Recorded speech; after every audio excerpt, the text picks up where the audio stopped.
Hey, welcome to Firescale Audiobooks. If you enjoy our audiobooks, please consider subscribing to the channel. Also, feel free to share your review in the comments section below. 2 days went by in a flash. It was Thursday, August 9 a.m. The Locke family had received yet again another envelope. Opening the envelope, Omar took out what seemed to be a letter inside. Glancing at the letter, his brows twitched at the sight of the stamp embedded on it. A black stamp that he was all too familiar with. The Imperial Army, the main military organization that facilitates the entire country, and the group that Omar belonged to. He was one of the top-ranking officers within the Imperial Army, in particular, a field marshal. Hence, a letter from the organization weighed significant importance.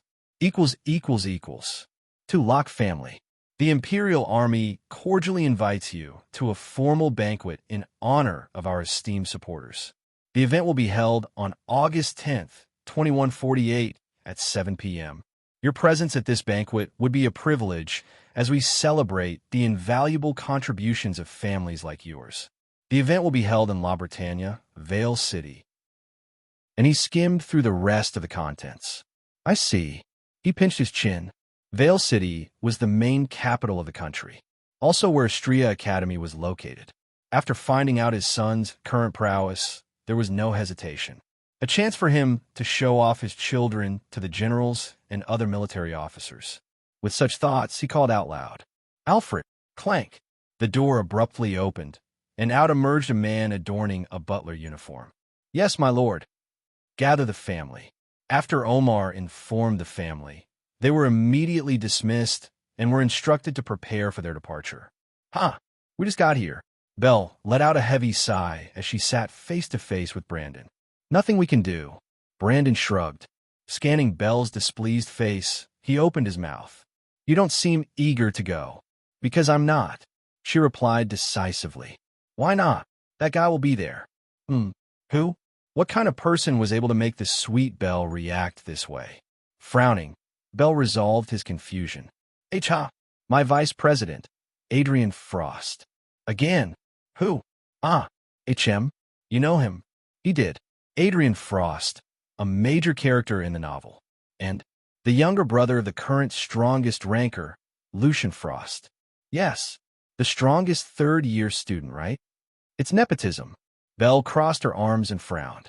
"If you ask me who the strongest third-year student is, I'd place my bet on the top two. Top two, a character he had never seen in the novel. But if Belle spoke this highly of this person, then Brandon could only agree.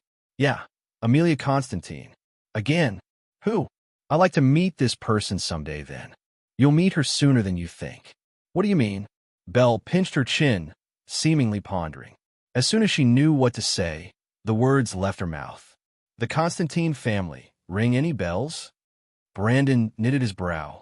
"Just tell me, why did she have to leave it in riddles?" "No." Belle then nodded at his words and finally informed him. "The Constantine family's head is the Grand Marshal of the Imperial Army." Brandon's eyes lit up. "So Amelia Constantine is the daughter of this Grand Marshal?" "Yup. So that means she's going to be at the banquet?" "Exactly." She nodded. "You were still way too young back then, so Dad never brought you to these banquets. But Amelia and I were often compared to each other by a ridiculous criteria." "What?" "Which one of us would grow up to become a beauty?" Then Belle frowned, voicing out her displeasure. "Those disgusting old toads." Indeed, if her words are true, which they most likely are, then it meant those old military officers were eyeing on young girls. The thought made Brandon's face contort into one of disgust. Taking a deep breath, Belle leaned down on the table with her arms covering her face. "This is why I don't want to go. Too many problems." "Makes sense." That being said, the two stood up and walked separate ways as they headed to their own rooms. Sighing, Brandon started packing his things. Knowing that two big shots of the academy were going to attend the banquet, he couldn't shake off the feeling that something was about to happen. Not just them, but there was a high chance that a specific person would attend. Lucian Frost. He was only stated as the strongest in the novel, but he was barely explored by the author. Just what kind of man is he? It was a long road trip. At 8 p.m., they stopped at a restaurant in the city and had dinner. So the two of you are living with a pretty girl? Throughout dinner, Brianna and Belle started gossiping. For some reason, Brianna was only listening to whatever she wanted to listen to, and Brandon shook his head at that statement. Belle clearly told her that Rachel was their neighbor, and for some reason, Belle played along with her. That's right, Mom. Belle then looked at Brandon with a smirk in which Brandon rolled his eyes. Brianna gasped and covered her mouth. And this pretty girl is cooking for Brandon? I bet she's a good cook. And as a matter of fact, Belle had never said anything about Rachel cooking for him. Brianna was filling in the blanks with her imagination or something. The entire time, Omar would teasingly nudge Brandon's shoulder. If you need advice, your old man is always free. He then leaned into Brandon's ears and whispered, I know a cheap place where you could get contraceptives. Brandon's entire body twitched at Omar's words. What kind of advice was that to a 16-year-old boy? Thoughts such as those had never even registered in Brandon's mind. Not even romance. He had goals he needed to achieve, and romantic relationships were not one of them. Omar continued to whisper indecent topics in his ear, but it all went to deaf ears. Asterisk. After dinner, their parents decided to stay in the Asami complex apartment. Thankfully, they didn't run into Rachel. Who knows what Brianna would do once she meets her? But it wasn't because Brandon told Rachel to hide. For some reason, Rachel wasn't in the apartment. Wherever she went, Brandon had no idea. The two never really texted each other that much. As they entered the apartment, they were greeted by the sight of a spotless and pristine living room. But what caught their parents' attention was the peculiar instrument situated on the corner. Piano. Brianna's brows raised. Yup. Belle nodded. You know how to play? Brandon does. Really? They all turned to look at him. Still practicing. Show us. It would ruin the surprise. Brandon smirked, and as those words left his mouth, Brianna's eyes lit up. Surprise. Brandon's planning on having a piano recital during the festival. At Brianna's confusion, Belle informed her. Brianna then looked at Brandon with widened eyes. Is this true? Yup. Smack. That's my boy. Omar smacked Brandon's back as he let out a hearty laugh. We're kind of tired.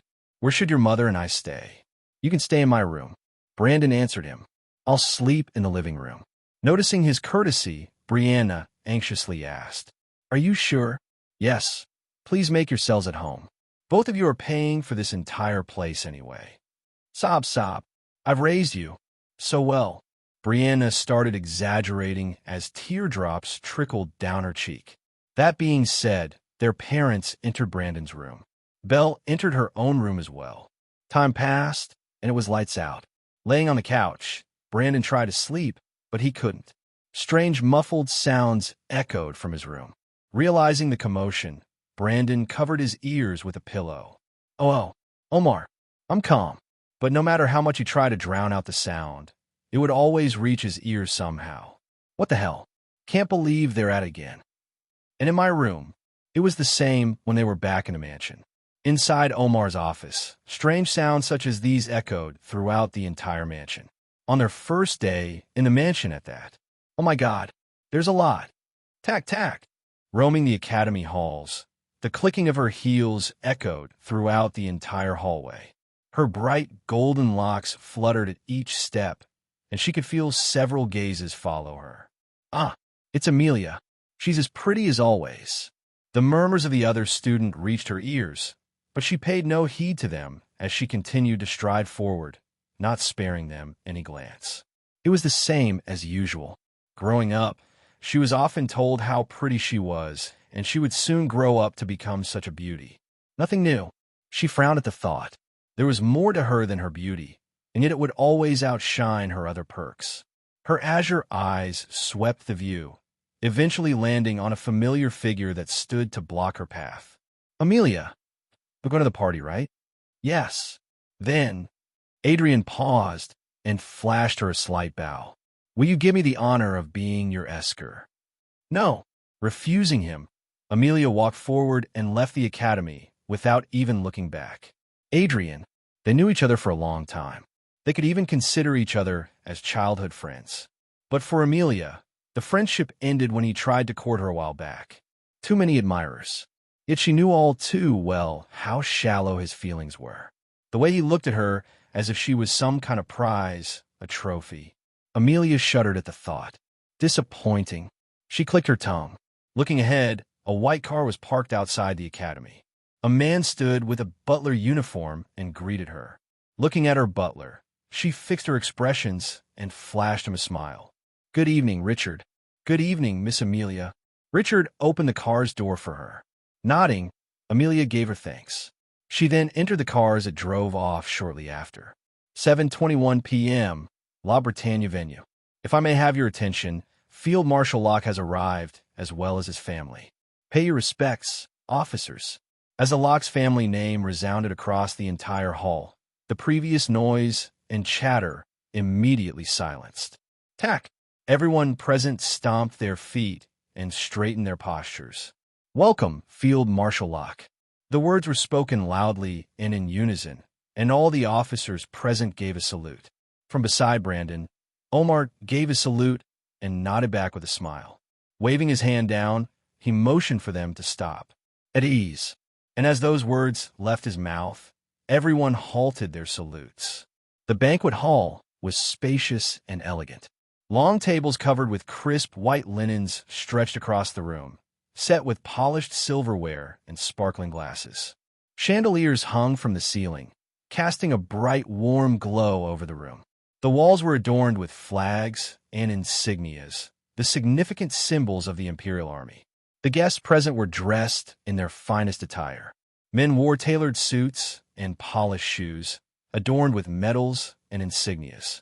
Women donned elegant dresses in various colors, complemented by expensive jewelry and graceful hairstyles. As the Locke family made their way further in the venue, the officers continued to mingle with one another. A burly old man with white hair approached them. "Field Marshal Omar, pleased to see you again. And to his family, welcome." "Haha, likewise, General Crome." Turning his head back, he looked at his family. "I'm sure you're familiar with my wife." "Greetings, General Crome."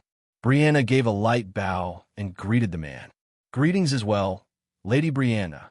Crome then looked at the two siblings, who stood with regal and confidence. Looking back at Omar, he opened his mouth. "I presume they must be your children?"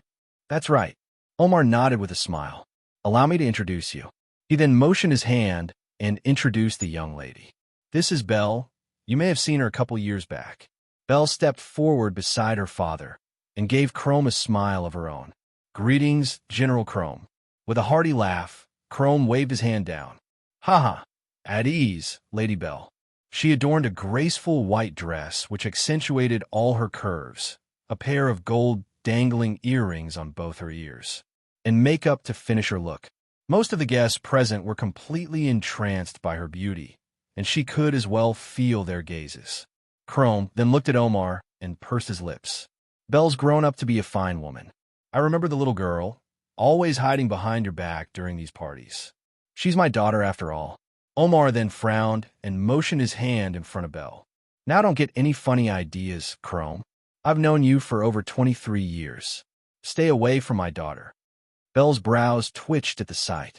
What the hell was her father doing in such a public place? Slightly, Crome twitched and retorted. "Calm down, Omar. I've recently found myself a girlfriend." "Oh, you've managed to trick a poor soul? I'm impressed." "Trick? Nonsense. This woman loves me. In fact, we went all down and dirty before this party." "Kuhum." A cold cough cut him off. Noticing the icy gaze from Brianna, Crome immediately shuddered from the sight. "If the two of you are going to continue with these topics, then please go away. In fact, please leave. My children are here." Omar then shuddered at her words again. Now, Brianna. Crome here is just as excited as I am. We haven't seen each other in 2 years after all. And the two of you are still the same from your academy days." They were silenced at her icy voice. Truth be told, Omar and Crome could consider each other best friends. It was a familiar sight for the three of them, Brianna being their mitigator. Composing himself, Crome turned to look at the tall young man, with strikingly similar features to his mother, as well as his sister. "And this is your son?" Omar then motioned his hand to introduce his son. "Yes, this is Brandon. It's his first time in an Imperial Army setting." "I can see that." Crome then gestured his hand in front of Brandon for a handshake. Pleased to make your acquaintance, Sir Brandon. The pleasure is all mine, General Crome. Ah, what a dignified boy. At your age, your father here. Come. Brianna once again cut him off. As they continued to mingle, they were soon halted, and the entire venue fell into a hushed silence as another announcement resounded. The Grand Marshal has arrived as well as his family. Pay your respects, officers. A tall, bulky man with golden hair entered the venue, followed by a young lady with bright golden locks and azure eyes. The entire family walked with an air of authority. But what caught Brandon's attention wasn't the Grand Marshal. No, his gaze was fixed at the young lady who continued to walk graceful steps.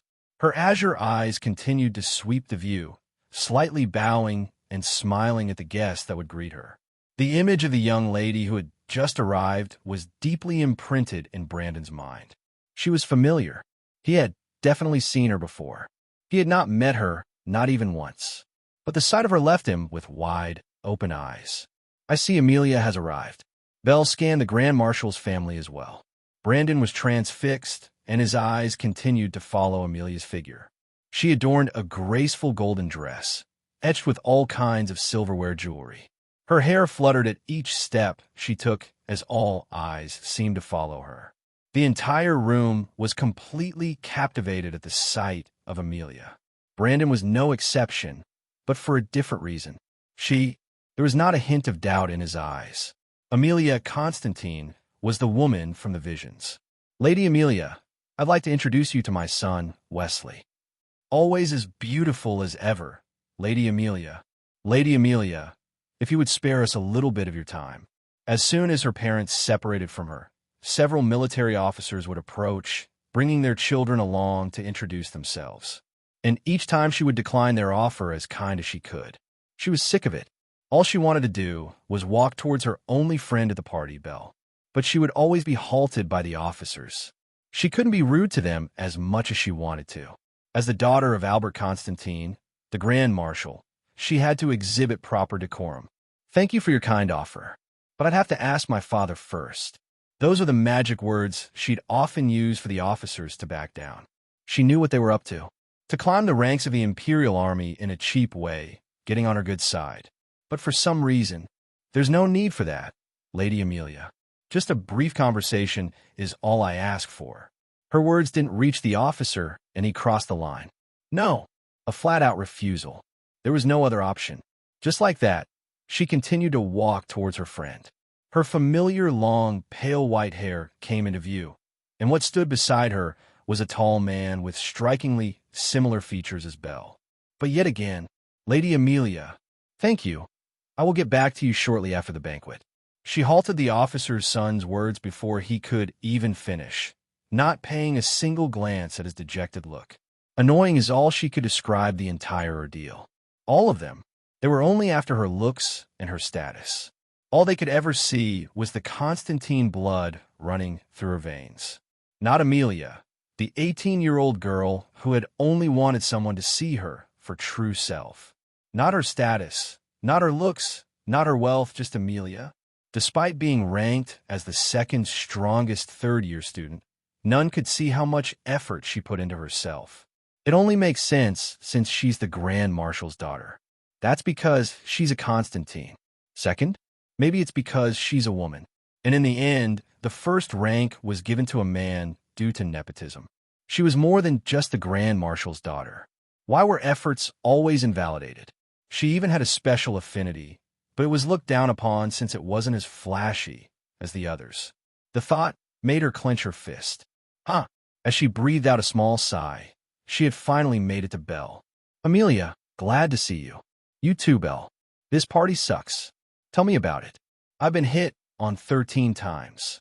The two breathed out an audible sigh and laughed in unison. This party was way more bearable when we were younger. Right? Let me introduce you to my brother. She was well aware of Belle's younger brother. Amelia had never met him, not even once. She had only heard about him from conversations with Belle when they were younger. But at the start of the semester, news about him had reached her ears.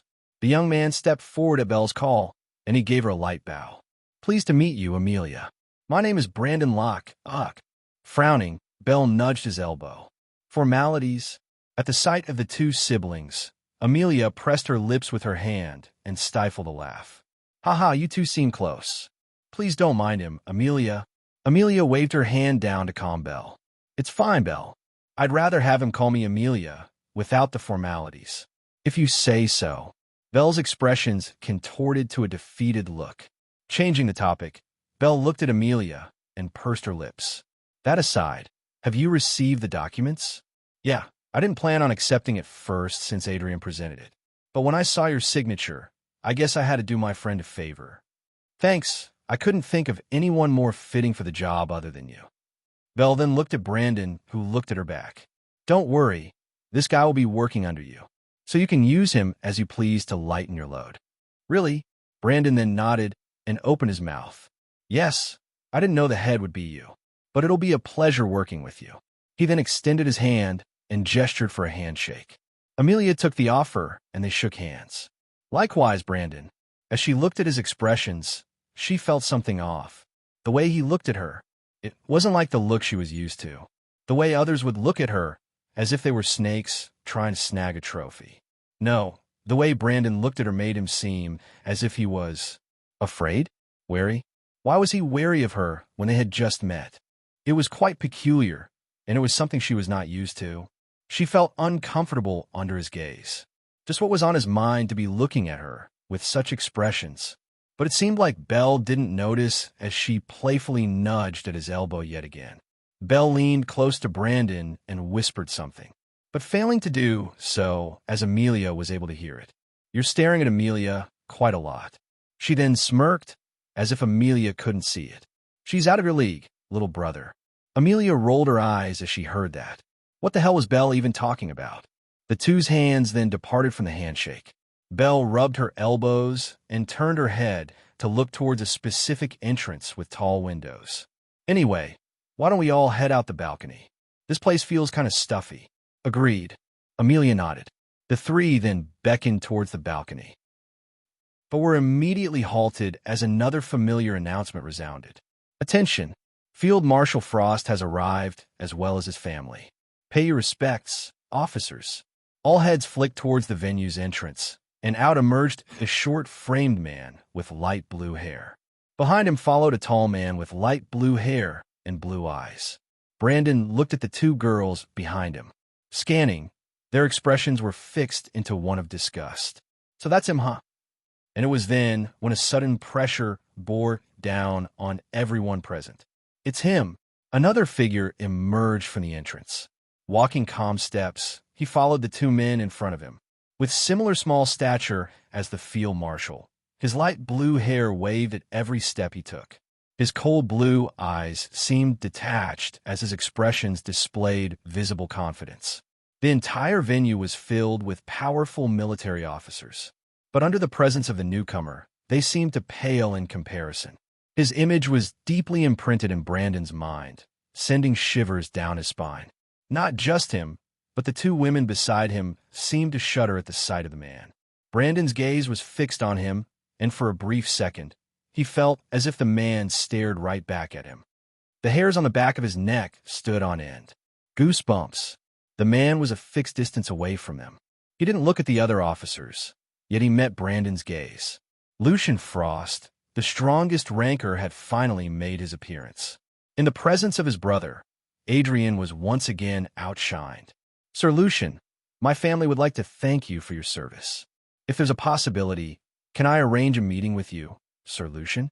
Sir Lucian, Sir Lucian, always Lucian and never Adrian. They were both from the Frost family, but not once had he ever been approached like this outside the academy. It was a familiar sight. He was irritated, but composed himself. It only made sense knowing how strong his older brother was. He was the pride of humanity, a height no one could ever dare to reach. There was no point in competing with him. It wasn't just Adrian. The entire hall was filled with military officers who were more powerful than him, and yet even they couldn't live up to his brother. And thus he decided to leave it there. Sipping on wine for the next minute, he frowned. He had been trying to look for a specific person the entire time, but for some reason, she wasn't present. Didn't Amelia say she was going to attend? Then where was she? Ah, he breathed out a sigh as he fixed the collar of his suit. The entire party felt suffocating. For him, the only one who could make it bearable was the presence of Amelia. And yet she wasn't here. There was also another person he wanted to see, yet she wasn't here either. Just where could Belle and Amelia be? Though his feelings weren't as strong towards Belle compared to Amelia, he had still found her attractive, which is why he wanted to be on her good side when he tried to appoint her brother for the disciplinary committee position. Though Belle refuted, and it was something he hadn't expected, the proposal was still approved in the end. He had shown her that he was a man that wouldn't back down. Surely, Belle was impressed by his prowess. Surely, he was recently informed that her younger brother, Brandon, had accepted his proposal. He was going to test him for a light spar, in which he would lose on purpose just to get on Belle's good side. A foolproof plan. If he couldn't win Amelia over, then Belle was his second choice. Both were beautiful women that no man could dare to touch. Besides him, of course, he was a man of lofty status. Adrian Frost, second son of the Frost family, and the younger brother of Lucian Frost. No other man is more worthy than him for Amelia or Belle. The two of them together didn't sound too bad either. Amelia had been quite stubborn in recent years, so his chances were quite low. Belle, on the other hand, was the president he worked under. Pinching his chin, he started measuring his chances with the two. And as he found his conclusion, it was 70% with Belle and 30% with Amelia. Closing his eyes, he nodded with a smile. Such thoughts were the only thing that kept him in a good mood. Setting his goblet back on the table, he decided to go to the balcony for fresh air. The room felt quite stuffy. "Sir Adrian, where are you going?" "Just going to take a breather. Don't mind me, sir." Giving the officer a light bow, Adrian continued in his steps. But he was soon halted by the sight that greeted him. What the fuck? Amelia. She was outside this whole time, on the balcony, standing and laughing, next to a man.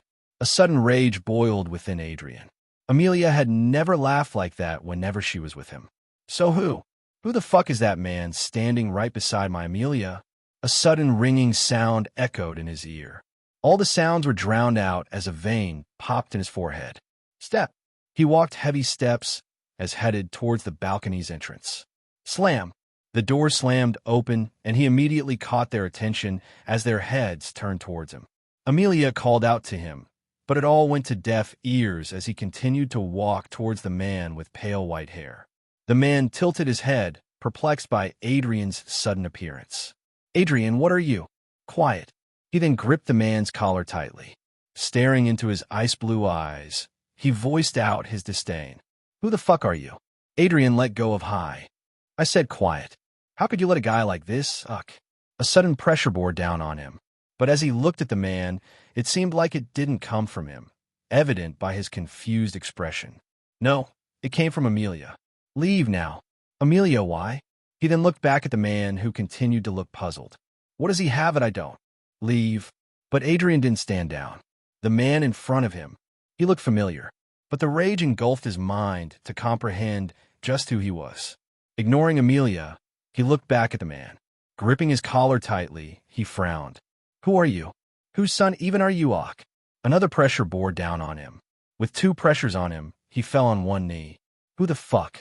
As he turned around, his words were immediately halted by the sight of a familiar figure who had just entered the balcony.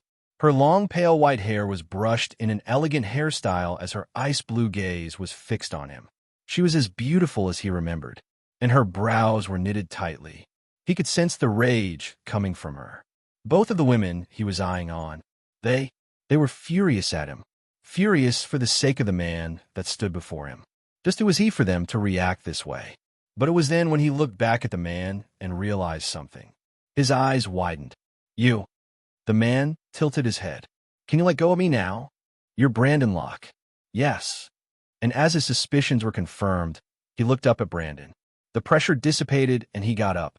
He stood stupefied with his eyes wide open. The situation took a wrong turn. His plans were obstructed by his blinding rage. He had angered the women around him, and now he had made a bad impression on his junior, Brandon. Bad was an understatement, but he couldn't admit that. Staring at Brandon, His mouth opened, and he gave him a low bow. I apologize, I don't know what came over me. Fixing his collar, Brandon waved him off. I'm fine, but what about you? What do you mean? Look. Extending his hand forward, Brandon pointed at the windows behind him. Turning around, what greeted his sight were all the guests who looked at the entire scene with shocked expressions. But that wasn't what caught his attention.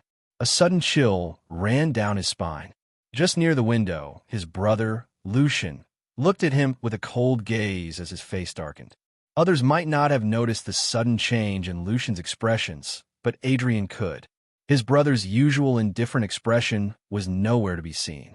He had never seen his brother make such a face. His body shuddered as he continued to stare at his brother. And before he knew it, Lucian was already by the balcony's entrance. Everyone looked at Lucian with widened eyes, even Brandon, who was previously composed. He could see Belle and Amelia suddenly grow wary at the sight of Lucian, most likely afraid of what Lucian would do. Adrian. As his brother's cold, monotonous voice reached his ears, Adrian continued to shudder in fear. Brother, what do you think you're doing? This is a misunderstanding. Adrian looked at Brandon with pleading eyes. Isn't it, Brandon? Time passed like a blur. Belle had left Amelia and Brandon to go to the bathroom. Brandon would then emptily listen to Amelia's stories about the time she spent with the younger Belle. She would even laugh at her own jokes from time to time. For some reason, Amelia was trying to ease him. There was a certain tension that Brandon felt around Amelia. After all, he had witnessed her death, albeit through a vision. He couldn't help but stand in a daze, seeing the same person alive and breathing. Then as he was lost in his thoughts, for some reason, Belle's vice president was scruffing his collar. But still, Brandon was stupefied at the sight. Just what the hell did he do for Adrian to react that way? It was peculiar. But he couldn't do anything to retort, not now. He couldn't allow another Felix incident to happen. If it did, who knows what Lucian would do? And thus he continued to ponder to himself throughout the entire ordeal. Everything happened way too fast that when he was snapped out of his thoughts, Lucian was already standing before him. Staring at Lucian's cold gaze, Brandon looked at him with widened eyes. He didn't expect to interact with Lucian so soon. In fact, he would have liked it if he could avoid him for as long as he lived. But it couldn't be helped. Thanks to the random commotion that this so-called vice president caused, he had already caught Lucian's attention. Isn't it, Brandon? Isn't what? He wasn't paying attention in the first place. Doesn't matter. Lucian's monotonous voice resounded. Immediately, everyone stood frozen as an ominous pressure gripped them. Adrian. And as the next words left his mouth, Adrian seemed like he was about to bawl into tears. Get down on your knees and apologize to him. Brother. I've already apologued. Adrian. Adrian's voice was immediately halted as Lucian cut him off. Lucian's voice felt dry and empty, but it held a certain weight that even Brandon found himself speechless. It was then when Adrian followed Lucian's instructions and got on his knees. I'm sorry, Brandon. All of a sudden, Lucian appeared before them and forcefully pushed Adrian's head down. Lower.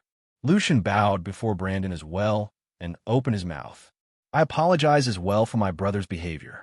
I'll see to it that something like this never happens again. What the hell just happened? Lucian Frost, the strongest, was prostrating himself before him. Slam! The door abruptly slammed open, and out emerged another man with a small stature. It was Field Marshal Frost. Lucian, apologizing is enough. There's no need to do all that. We're the Frost family. And yet again, their father's words were cut off as Lucian turned his head to glare at his father. Is that how you're supposed to raise your children? Lucian got up and walked toward his father. Adrian here has more than humiliated the Frost family. A little something like this wouldn't hurt, no?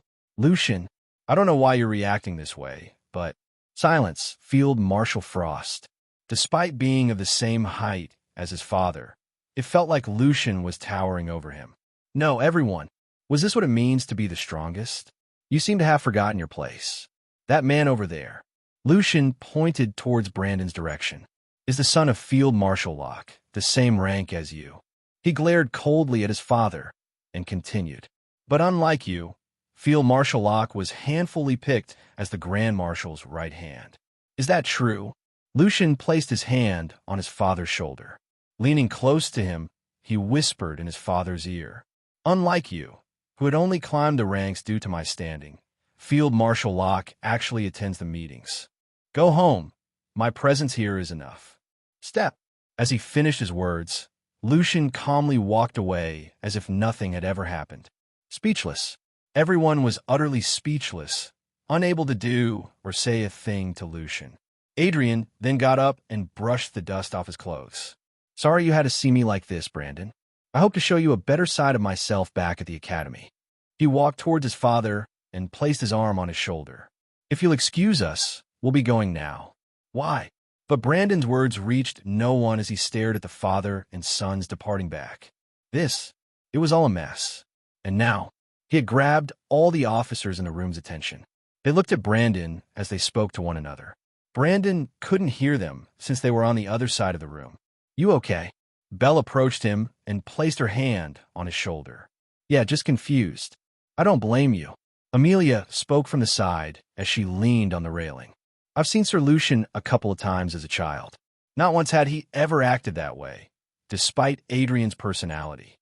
If Lucian was really watching out for the Locks, then he should have been looking for their father, Omar Locke. Yet for some reason, the moment Lucian arrived at the venue, his gaze immediately landed on Brandon. And not once had Lucian ever spoken to their father throughout the entire party. It was now all clear to him. Lucian Frost valued Brandon highly. But in the first place, how had he even come to know about Brandon? But Brandon dismissed his thoughts. He was at a party, and it seemed like Lucian meant him no harm. Snapping him out of the daze was Belle's voice. "You've been staring at Amelia for a while." He hadn't realized since he was lost in his thoughts that his gaze was fixed on Amelia. All he felt was tension as he looked at her flawless face. Right? The girl beside him. She was going to die in the future. Before Adrian and his father left, a certain voice resounded and they halted in their steps. Wait. Turning around, what greeted his sight was Lucian, standing with his usual indifferent expression. "Yes, brother. Let me explain myself." He walked towards them.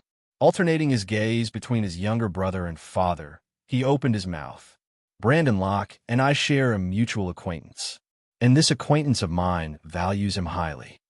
Again, a sudden pressure bore down on the two, just not as intense as the previous time, but it was strong enough to make the hair of the back of Adrian's neck stand on end. So from now on, the Frost family will treat Brandon Locke like a VIP. The pressure was then released. Turning around, Lucian walked away. "Brother, wait." Adrian called up to him. "What about his family?" Lucian turned his head back. Before he could answer, there was a brief pause. Pinching his chin, Lucian answered, "What do I care about his family? I specifically stated Brandon Locke, and Brandon Locke only." Just like that, Lucian left. There was definitely more to Brandon Locke than meets the eye. This acquaintance of his brother. Just who was he for Lucian to be subservient towards him? There was definitely something going on behind the scenes. The winds were about to change. And if Adrian wanted to survive, then he had to play all of his cards right. Adrian clenched fist at the thought of disrespecting Brandon. It was truly a dumb move. Of course, he would be friends with Amelia. Belle and Amelia were pretty close after all. It wouldn't be far-fetched to say that she would be close to Brandon as well. Adrian smiled. Yes, if he were to salvage his relationship with Brandon, then he still had a chance with the two women. "Let's go, father." That being said, Adrian left the venue with a smile on his face. 3 days went by in a flash. Their 1 week off had finally come to an end, and it was already Monday. Currently, it was time for homeroom. It was yet again a familiar sight. Students mingled with one another as they discussed what they had done during the break. The entire lecture room bustled with activity, but was soon put to a hushed silence as a familiar figure emerged from the door. All eyes fell on her as her smooth brown hair flowed freely. She was a sight for sore eyes, one of the most beautiful professors in the academy. As she made her way towards the podium, Vanessa settled the documents in her hand and placed them on a nearby table. Her hazel eyes turned to scan each poor student's anxious faces. That was because everyone was well aware of what today entailed. Their preliminary exam results would finally be distributed. A tense silence gripped the room, but the silence was then broken as Vanessa's voice echoed in the air. Firstly, I'd like to congratulate these 3 students for making it into the top 3 performers of the recent exam.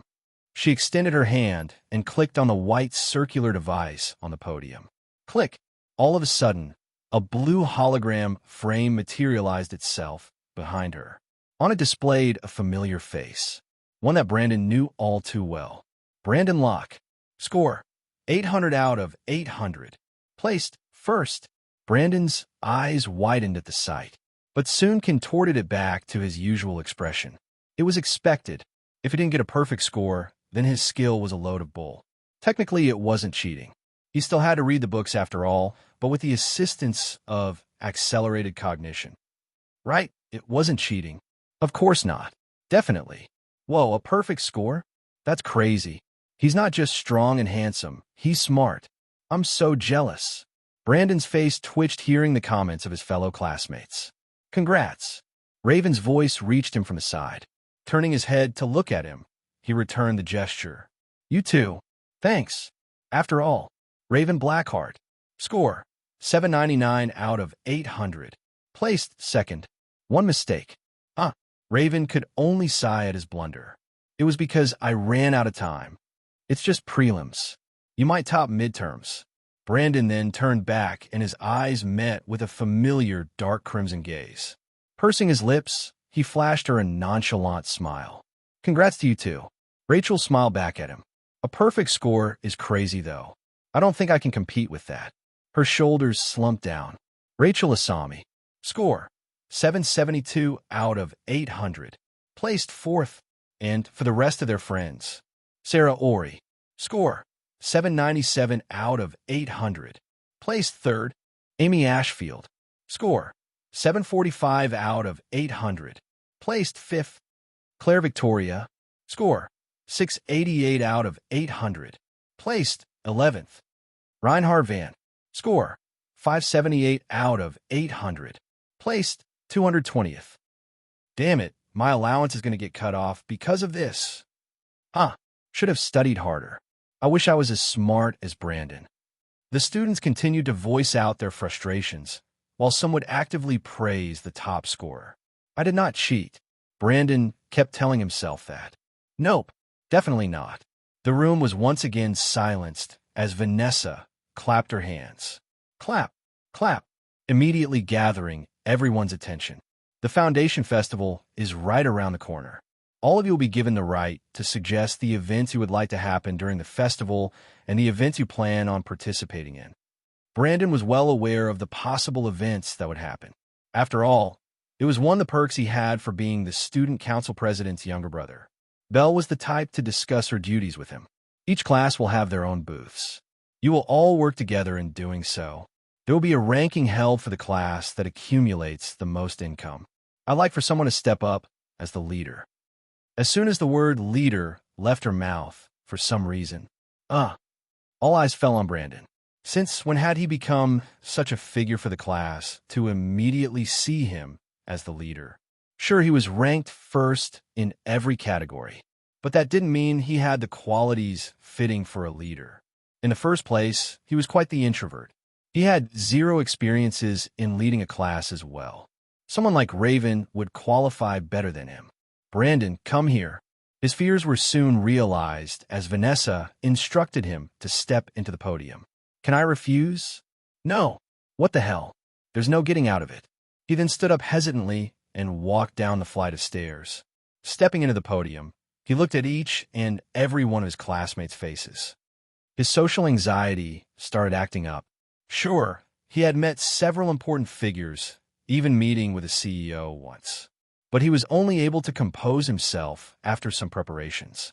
An abrupt, impromptu act in front of 50 people wasn't his forte, which was what dictated his next course of action. Fuck it. Accelerated cognition. And just like that, the fog within his mind started to clear. His social anxiety had instantly drowned out, replaced by the speeding of his thoughts. Composing himself and straightening his posture, he leaned his hand down on the podium. Since all of you nominated me, as the leader without considering my feelings, then I don't want to hear any complaints about the way I'll be handling things. All eyes fell on him as they listened to each and every word that left his mouth. Firstly, I need volunteers to be my assistants. If any of you could step forward, they would speed up the process. There was a hint of hesitation from the students' eyes. They turned to look at each other, and it seemed like none of them planned on stepping forward. Thump! But that was until a familiar figure stood up without any hesitation. Brandon smiled at that. He had already expected Raven to volunteer. He was a teacher's pet, after all. He couldn't miss an opportunity to contribute to his class. And Raven's gesture sparked the motion, and the hesitation was all cleared up. Thump! Thump! Thump! Thump! Thump! Several figures stood up from their positions and walked towards the podium. Brandon's gaze fell on Rachel, who was still seated, and seemed to turn away from his gaze. As Rachel whistled to herself, Brandon could feel like he heard her mutter, "Damn it," before standing up. Thump! Just like that, Brandon had managed to gather 6 volunteers to assist him in managing the class. At the end of it all, it was decided that Raven would be his right hand, while Reinhard was his left. The rest were assigned to be officers and would help lead and assist the class. Rachel Asami, Cyrus Rosewell, Zane Westwood, Kathleen Venice. These were the names that would serve as Class A's officers for the Foundation Festival. Asterisk, after they were dismissed from the homeroom session, there was a 2-hour vacancy for their next lecture. But currently, Brandon couldn't spare the time to relax. Today was scheduled for his first meeting with the disciplinary committee. He was initially informed that he would be tested first, but for some reason, it was canceled and he was immediately accepted as a member. The requirements to join the disciplinary committee would be a recommendation from the student council and to be ranked significantly higher than average for their respective years. Currently, he was the only first-year student who was part of the committee. He had tried to bring Raven along, but when he proposed the idea to Belle, it seemed like the committee was already full. Arriving at his destination, a familiar figure greeted his sight. Unlike back in the Imperial Army banquet, her golden locks flowed freely down her shoulders. Her flawless face was clear of any blemishes, with a hint of small makeup to highlight her beauty, and Brandon could smell the pleasant smell of lavender perfume wafting in the air. Lip gloss served to moisten her lips, and her azure eyes instantly met his gaze. She was a prim and proper beauty. Even Brandon could admit that Amelia was in fact beautiful. She couldn't be measured by his previous world standards. Most of the beauties in his world would be put to shame if they stood next to Amelia. Noticing his arrival, Amelia's soft voice reached his ears. "You're here." "Yes. The others aren't here yet." She then opened the door for him. "We can wait for them inside." "Sure." Brandon nodded, and the two entered the disciplinary committee office. There were a total of 6 members in the committee, including Brandon and Amelia. 4th and 5th year students were currently focused on their guild internships, which is why the committee consisted of 2nd and 3rd years, with Brandon being the only 1st year. Standing in the center, Amelia was the first one to speak. During the week of the festival, we'll split the work into shifts. Brandon and Oscar, 8 a.m. to 12 p.m. Amelia and Lilith, 1 p.m. to 5 p.m. Simon and Kane, 5 p.m. to 9 p.m. And that would be for the first day. For the next few days, the order would rotate, as well as the partners, in order for everyone to learn to work with each other. The meeting spanned for a total of 30 minutes. They had discussed the small restrictions they placed on themselves if conflict arises. While magic wasn't allowed to be used for fighting inside academy grounds, the committee had the privilege to do so, but it would only serve to incapacitate. If they had somehow managed to inflict a wound, then they would have to settle it themselves. Abuse of authority was strictly forbidden and would immediately result in expulsion. It was strict with its members, but the credentials and rewards reaped was well worth it. Committee members would be given the luxury to skip out on lectures whenever they pleased. There were other incentives as well, such as free lunch and the opportunity to be referred to a guild as soon as they graduate. But the discussion was mostly a reminder. Most of the information was already given via document, which is why Brandon had formally accepted the proposal. After their brief discussion, the committee was then dismissed and was scheduled for another meeting in the afternoon. Just like that, everyone turned to leave the room. Brandon was just about to leave when he was halted by Amelia's voice. "Wait."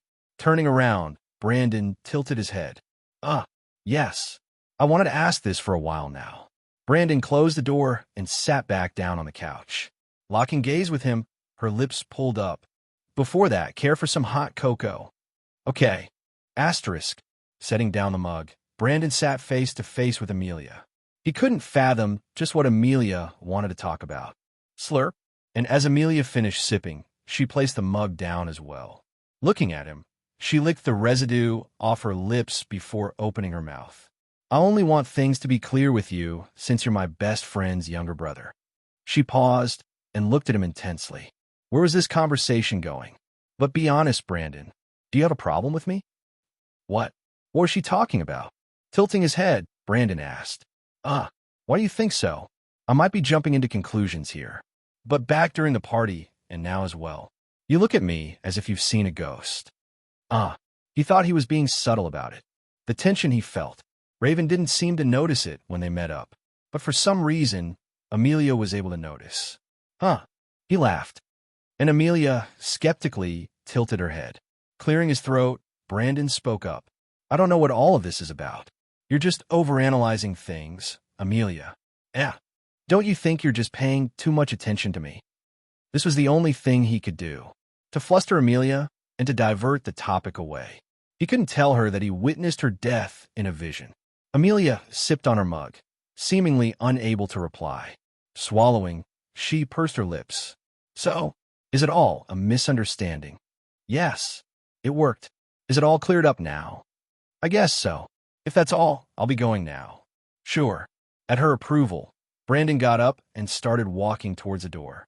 Opening the doorknob, he paused and turned towards Amelia, who continued to sip from her mug. "If you need anything else, just call me." She set down the mug and pursed her lips. "Wait. I don't have your number." There's a certain spot in the academy that Sarah would often go to kill time or relieve some stress. The rooftop. Very typical, and yet for some reason, it wasn't a popular spot. At the end of the trip, she had planned on dropping out of the academy. The first agenda was to find a job after dropping out. But right after she was about to, when she checked her bank account, she was horrified by the sight that greeted her. For some reason, her account displayed a total of 4 platinum coins or 400 gold coins. She had thought it was some kind of error. But when she checked with the bank, the account was traced back to Oliver White. She was unsure how to feel about it. But in the end, she got the hidden message that Oliver wanted to convey. Take this money and live in peace. At least, that's what she thought it meant. 4 platinum coins was enough for 2 people to live peacefully. If it were spent wisely, then the money could last for their entire lifetime. There would even be some remaining after their deaths. In other words, it was a lot of money. The first thing they decided to do was to finally leave the hellhole known as Everglade. Moving into Vale City, Sarah and her mother had found a middle-class apartment to move into. And that was what they did during the entire break. As she recounted everything that has happened so far, Sarah let out an audible sigh. Leaning on the railings, Sarah lowered her head down. She had been elected as Class B's leader for the Foundation Festival. She was quite unsure how to proceed or how to handle her class. She was never that relevant, nor noticeable in the beginning of the semester. But as the midterms started, her classmates had been paying a lot more attention to her. Scanning the view of the entire academy grounds below, her eyes paused at a certain figure. It's him. His pale white hair instantly registered in her mind. How can it not when it was the same man she had attacked a few weeks prior? She knew she was in the wrong. She had already come to terms with Emma's death. Brandon wasn't the one to blame. It was the Wraiths. But she didn't know how to tell him that, nor how to approach him. Squinting her eyes, she continued to scan him. He lay on the grass fields alone, eating what seems to be a sandwich. Once again, he was the most talked-about student within the first years. After acing the prelims with a perfect score, news of his achievement instantly made waves throughout all the other sections. Since he was alone, now was the perfect chance to approach him. Who knew when she would get another chance to do so? but her eyes widened shortly after that. Huh. A beautiful woman with golden locks and azure eyes approached Brandon and sat beside him. Is that? As she sat beside him, she unwrapped thin foil she carried with her, revealing a sandwich similar to Brandon's. I see. It made sense. For someone as handsome as Brandon, he would obviously have someone who could match his looks. She was a total beauty. Even Sarah could admit that. She focused more on the woman's identity. Squinting her eyes, all of a sudden, her mouth formed an O shape. Isn't that? Who else could it have been? Amelia Constantine, a third-year student, and was considered to be the most beautiful student in Astria Academy. Considered, since the most beautiful title was also given to Belle Locke, Brandon's sister. In other words, it was a clash of beliefs. An older girl, huh? So that was his type. She continued to scan them. The two were eating together. Brandon was nonchalantly laying on the grass while reading a book. Amelia, on the other hand, was eating a sandwich. At least pay attention to your girlfriend. Brandon was taking her for granted. Sarah decided to leave it at that. It would be rude to continue staring at the two while they were spending time together. Patching things up with Brandon would have to come for another time. With such thoughts, Sarah left the rooftop. Aren't we getting too much attention? Brandon tried to ignore it as much as he could. But no matter how much he tried to distract himself with his book, he could feel several gazes his way. Right? Where the hell is Belle? Amelia was quite embarrassed as well, and for a second, she could feel her face start to flush. That was because, whoa, is that Amelia? Who's that guy with her? You live under a rock or something. That's Brandon Locke. No way, that's him. What are the two of them doing together? And their gossiping went on and on. It wouldn't take a genius to know what they were trying to imply. In the first place, the only reason why they were together in public was because Belle had asked them if the three could eat lunch together. Since Brandon and Amelia were already together, the two decided to rendezvous at the meeting point. The grass fields. They had been sitting together for almost 30 minutes. In fact, they had already finished their lunch. And the whole time, Belle had yet to show up. At this point, the two just wanted to leave before scandal ensued. Astria students love gossiping after all. The two were already fairly popular in their respective years. Something was bound to happen eventually. Should we just... Yeah. Amelia asked while Brandon immediately answered her. And at that, the two went their separate ways. A few minutes later, galloping, Belle continued humming with a joyful smile on her face. The basket on her hand swayed at each hop she took. Ma. But her pleasant mood was soon broken and her face scrunched up. Looking around, there was no one in sight. She had told them that they were supposed to meet up at 12:30 p.m. So, where? She then glanced down at her phone and opened her text message with Brandon. I'm here, where are you? Not there. I'm serious. You took too long, sis. Belle frowned. What do you mean, too long? She was there just in... time? As she scrolled up, her brows twitched. What she thought she had texted was 12:30, was actually 11:30. Embarrassed, she immediately closed the chat box and walked ahead. Hopefully, no one saw what happened. Sob, sob, and her eyes started to moisten as she walked away. The next day, it would be the same for the month of August. There would only be 2 lectures each day. The entire afternoon was given to the students to make time to prepare for the festival. Brandon stood on the podium as all eyes fell on him. We've discussed this during the last meeting. Please step forward and present your proposals. Brandon had already debriefed his classmates during the last meeting on what would happen today. Students were grouped into 5 and would present their proposals on what the class should do during the festival. Brandon gave the stage and sat on one of the seats in front of the podium. He would act as a panelist alongside the officers that sat beside him. Shortly after, a group of students stood on the podium and presented their proposals. Their ideas were interesting, but Brandon and the rest of the officers could agree that they couldn't stand out. They needed something else, something more. This is the idea we've come up with. Click. Clicking on a white circular device, a hologram materialized behind the presenters.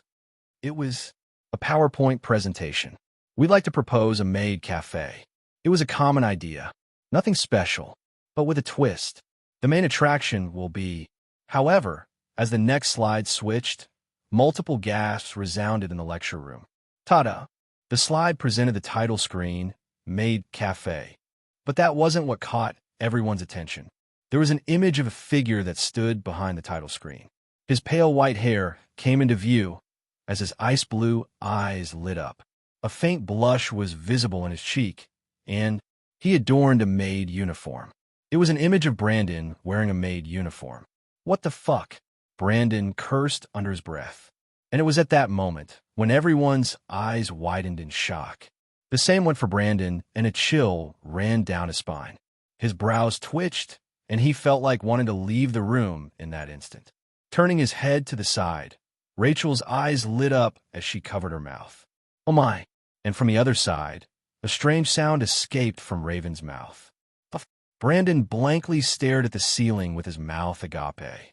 He could feel like his soul was leaving his body. No way. Why does he look good? Reinhard was astonished at the sight.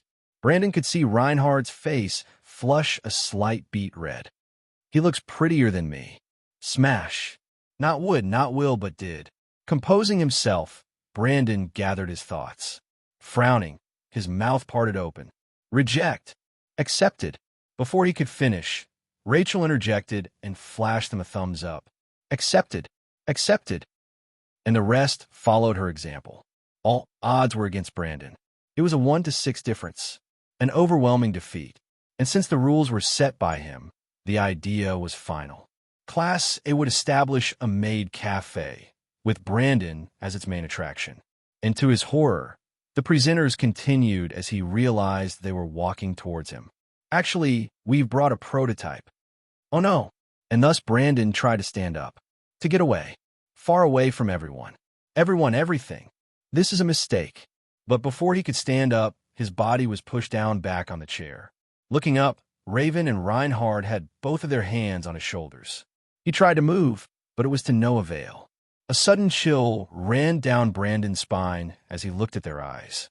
A sinister-like smirk escaped the two's lips, and Brandon's entire body shuddered. He, and an ominous chuckle escaped their mouths. As Brandon turned his head, the presenters had already appeared before him. They held the maid uniform. For some reason, it was the appropriate size for Brandon.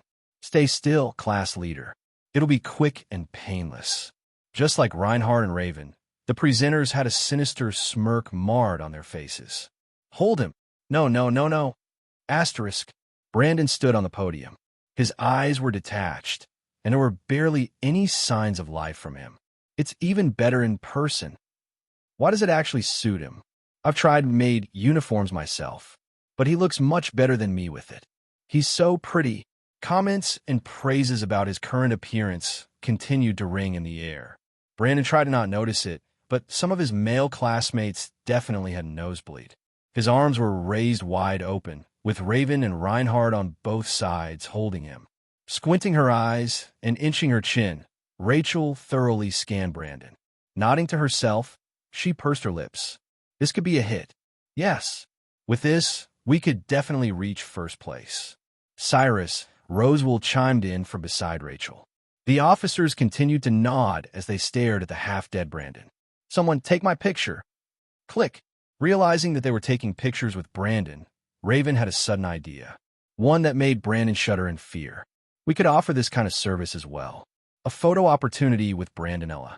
As those words left Raven's mouth, Brandon horridly turned his head and met his gaze. His mouth twitched, and a certain curse escaped his lips. Motherfuck! 2 days had passed, and it was currently Thursday. Every day was the same. Lectures in the morning. Committee meeting before lunch. Class festival preparations in the afternoon. And another committee meeting before they head home. Brandon's schedule was completely packed. He had barely gotten any wink of sleep the past few days. The moment he arrived home, he had to handle several paperwork, such as sourcing materials and phone calls with suppliers. Such were his tasks as the elected class leader. Massaging his glabella, Brandon leaned on the desk and stared at the podium. A burly man with dark green hair stood poised. All eyes fell on him as he continued his lecture. He was a professor that was recently assigned to Class A to tackle a new subject for the midterms. Magic circles. The professor carried on. A magic circle was a way to embed magic towards a specific spot. It could be an inanimate or animate object. What made it different from regular spellcasting was that all it needed was mana to supply it. Once a specific mana count was appropriately filled, the magic embedded would then materialize. It would be more stable and precise compared to regular spellcasting. Adding to that, the more mana it's filled with, the stronger its potential output would be. Mages could even collaborate to hasten the process, even increasing its potential output to the maximum. Those were more or less the words of the professor. But for some reason, Brandon was hearing the words a bit muffled. Squinting his eyes, he pinched his glabella. The lecture was important. He had to listen. Of course, he could just read a book with that cheat skill of his. But he refrained from doing so. The topic was interesting, and there were things that were explained much better than the information in books, such as the way a magic circle was made and how many uses it had. There were certain layers to it. A specific design would be needed for each affinity. It could be written anywhere, but most mages prefer using parchment papers. It could easily be pocketed for emergency use. The lecture continued and spanned for a total of 2 hours. Don't forget to review the syllabus. We'll be exploring magic circle creation tomorrow. They were dismissed shortly after those words. As the professor's figure gradually blurred, he was immediately halted by a hand that reached out for him. Professor, wait. I have a question regarding magic circles. Turning around, what met his sight was a student with pale white hair and ice blue eyes. There seemed to be slight dark circles in his eyes, but the professor ignored it and replied, "Let's talk in my office, Brandon." Asterisk. Entering the professor's office, Brandon couldn't describe its current state. There were books strewn on the ground. Magic circles, embedded on parchment paper, etched itself on the wall. The room was quite cramped and dusty. This was especially so when Brandon found himself covering his nose. Looking around for a brief moment, he then looked at the professor. His name was Thomas Reed, a scholar that specializes in magic circle research. A respected figure in the academy with multiple award-winning theses under his name. Take a seat, Brandon. At Thomas's instruction, Brandon did just that and sat at the wooden chair in front of the desk. Silence filled the room, and the two looked at each other. The silence was later broken as Brandon's mouth parted open. Professor, about magic circles. HM, is it possible to embed memories or even visions on a magic circle? He was met with silence at his question. Thomas seemed to ponder for a while as he pinched his chin. But judging from his expression, Brandon had an inkling of what the answer was. Clearing his throat, Thomas replied shortly after, "That's an interesting question, but I've never heard of something like that being done." Staring deep into Thomas's gaze, Brandon could tell the passion he had for the topic. There were no traces of lies from his tone. The man was honest about his lack of knowledge of Brandon's question. But the way magic circles work, once your magic is embedded in it, there would be a permanent exchange, such as mana. Brandon listened carefully to every detail Thomas's spoke. I doubt it's possible, but if it were possible to embed memories, then the memory would be one of the exchanges. So the specific memory you embed would disappear from your mind. I see. Even if Thomas lacked the knowledge, he still had an idea about the exchange a magic circle had. If it were true, then that meant the original Brandon Locke lost the memories about the visions. A sudden shiver ran down his spine as he thought about it. Just what kind of lengths was the original Brandon willing to go? Goosebumps. Does my answer satisfy you, Brandon? Yes, Professor. Thank you. Brandon gave Thomas a bow to show his appreciation and left shortly after. Staring at the seat where the youth once was, Thomas began to recall his question. Thomas found the question quite ridiculous, but as he remembered Brandon's status, he dismissed his thoughts. From what he knew, Brandon Locke was quite the popular student. He was strong and smart as well. So whatever question he had, there must have been a deeper reason for it. Pinching his chin, he quietly mumbled to himself. Memories, huh? It was a question worth pondering over. If such a thing were possible, then a lot of the world's blurred history would unravel itself. When he thought about it, it would be good research to pass the time. With his connections to the student council president, as well as his status in the academy, Brandon was given the privilege to use a private room for himself. The festival would be held in less than 30 days. He hadn't had the time for himself to practice like this. In the far corner of the dimly lit room, the silhouette of a piano registered in his sight. It was his piano. Due to his proposal, one of the festival's events would include a talent show. It was still in its preparation phase, but the students warmly accepted the idea as they submitted their applications.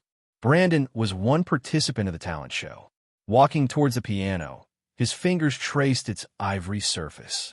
Sitting back down, he fixed his blazer for the edge to hang loosely. Number, and he tapped the first key. Just like that, he started playing a musical piece. He had no audience, just himself, immersed in his playing. He had only been playing for a month, but he did not neglect polishing his skills. Added to the fact that he had a skill to assist him, his piano skills were top-notch. He continued immersing himself in his playing. The only sound that filled the room was the elegant melody of a piano. As soon as he finished the first movement, he would immediately transition to the next. This persisted until he finished the piece. Number, and he tapped the last key. Just like that, he had performed the same performance he would do during the festival. A third party would say his skills were good, but not for Brandon. Again, he didn't mind making small mistakes. But when it came to the piano, he was strict with himself. There's still room to improve. Not just the piano, but in his current strength. His fingers danced mesmerizingly around the keys, and the strings that extended from his finger continued to play the harmonious tune of the grand piano. Yes, that's right. The melodic strings of the grand piano were replaced with his curse threads. It was not just the piano he was practicing, but in his curse manipulation. Again, and this persisted for the next hour. Before he even realized it, the system had updated itself. Trauma creates change you don't choose. Healing is about creating change you do choose. And to prove his point, he decided to confront his trauma. It was finally a weekend, and Brandon decided to use his weekend for 3 objectives. To progress his system, use his curse affinity in actual combat, and to confront his trauma. After a 5-hour commute, he had finally arrived at the place that changed his views. He was back in Everglade. Stepping foot into the city, certain memories flashed in his mind. Ones he would rather not want to remember. But he needed to do this. It was the only place he currently knew with no regulations outside the city. In other words, the forest. Unlike Raven, he didn't have the system dungeons. Progressing was quite difficult. He'd only been progressing due to quests that the system gave him. But it had been a while since he received a quest. Donning the Mirage mask, Brandon made his way to the heart of the city. Clank! The entrance shut as he entered the city's tavern.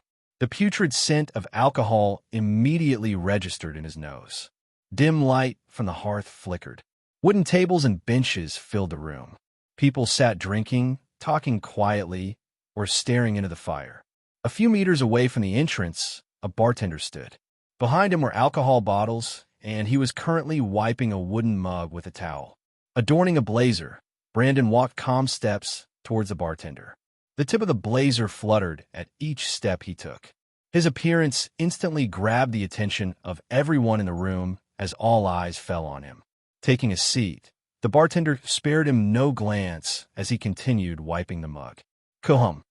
But as he cleared his throat, the bartender still paid no heed to him. Brandon took it as a sign to continue. How bad is the forest situation? He could have asked a nearby guild. The guild would most likely have the information as well. But he wanted to go incognito. Bartenders had eyes and ears for these kinds of situations. The only way he would speak is if money was brought into the table. At least, that's how they work from the novels Brandon had read.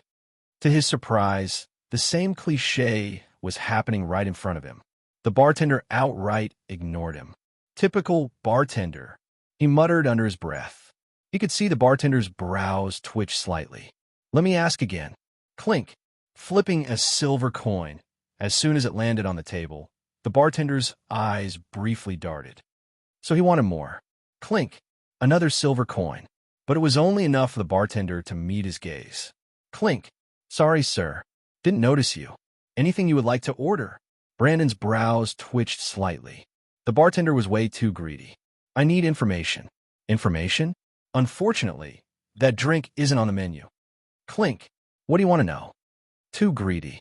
The forest situation. The forest, huh? Doesn't ring any bells. Seriously? Clink. Sink. Clink. Clink. Clink. Clink. Clink. Still doesn't ring any bells? Brandon was losing his patience. I should have gone to the guild instead. No. My memory started to return. Just a bit hazy. Bullsh. Kidding. Where do I start? The bartender then started recounting everything that had happened in Everglade the past 2 weeks.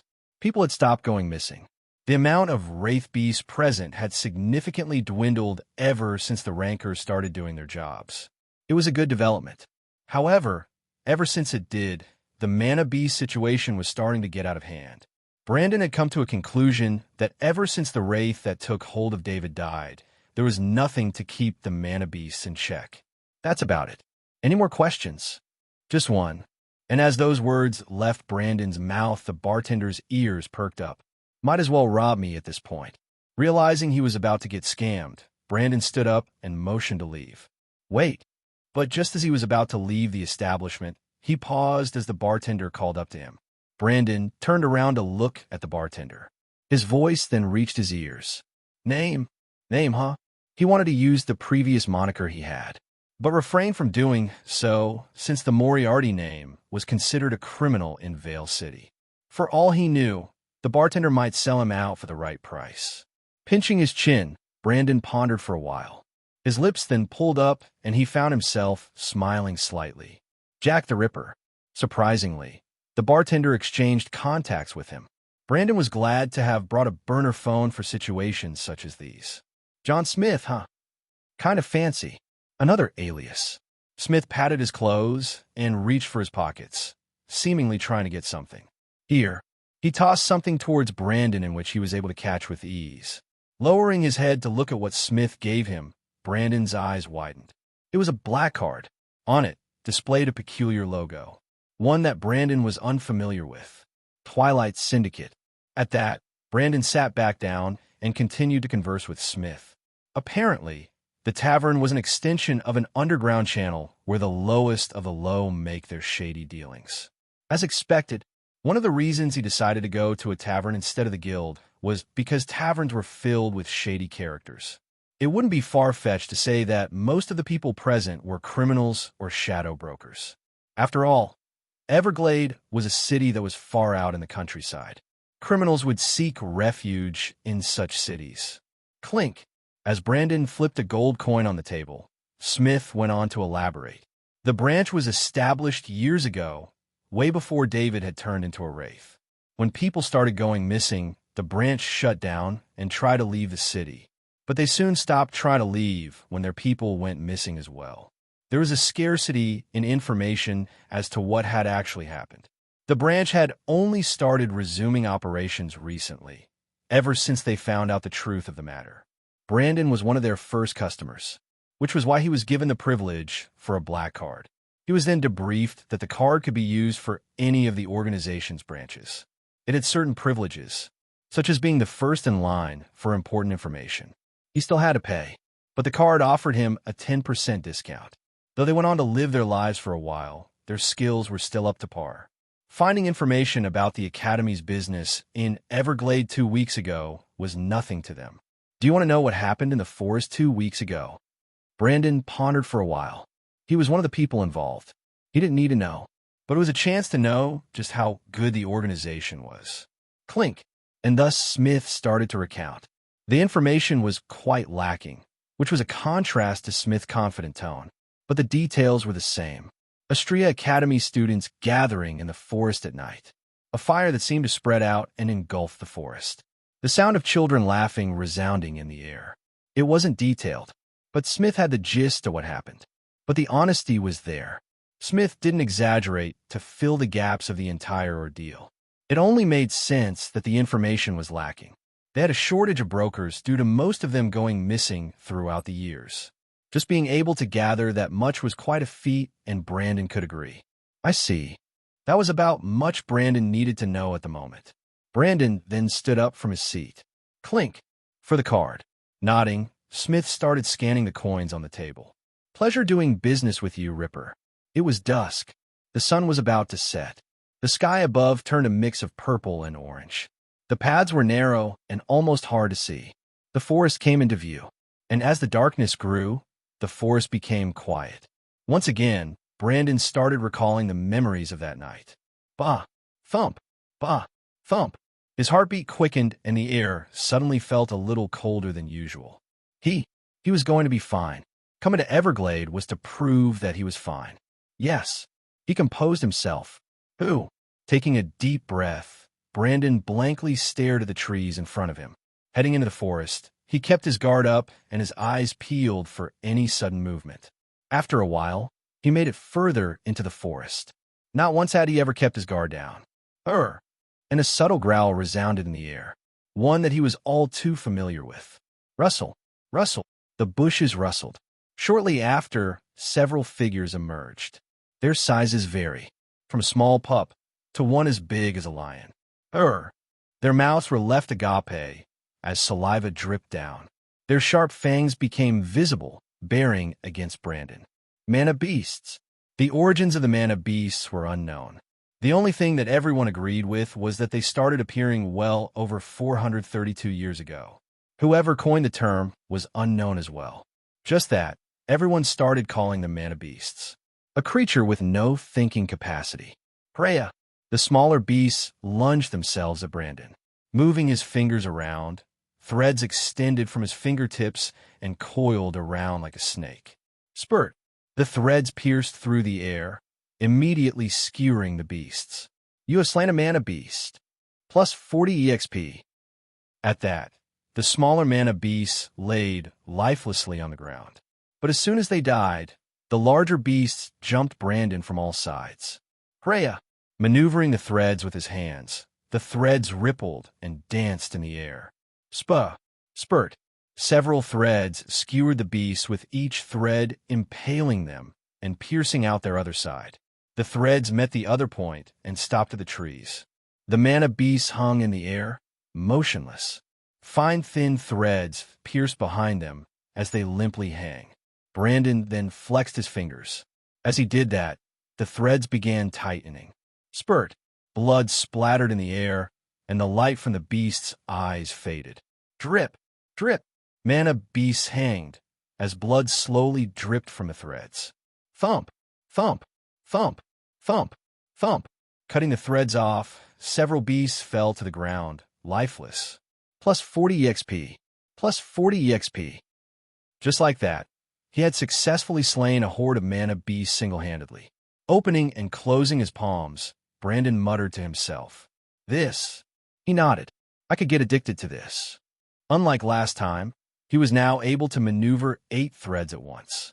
Each thread was sharp, and as soon as it made contact with the beasts, they would start slowing down.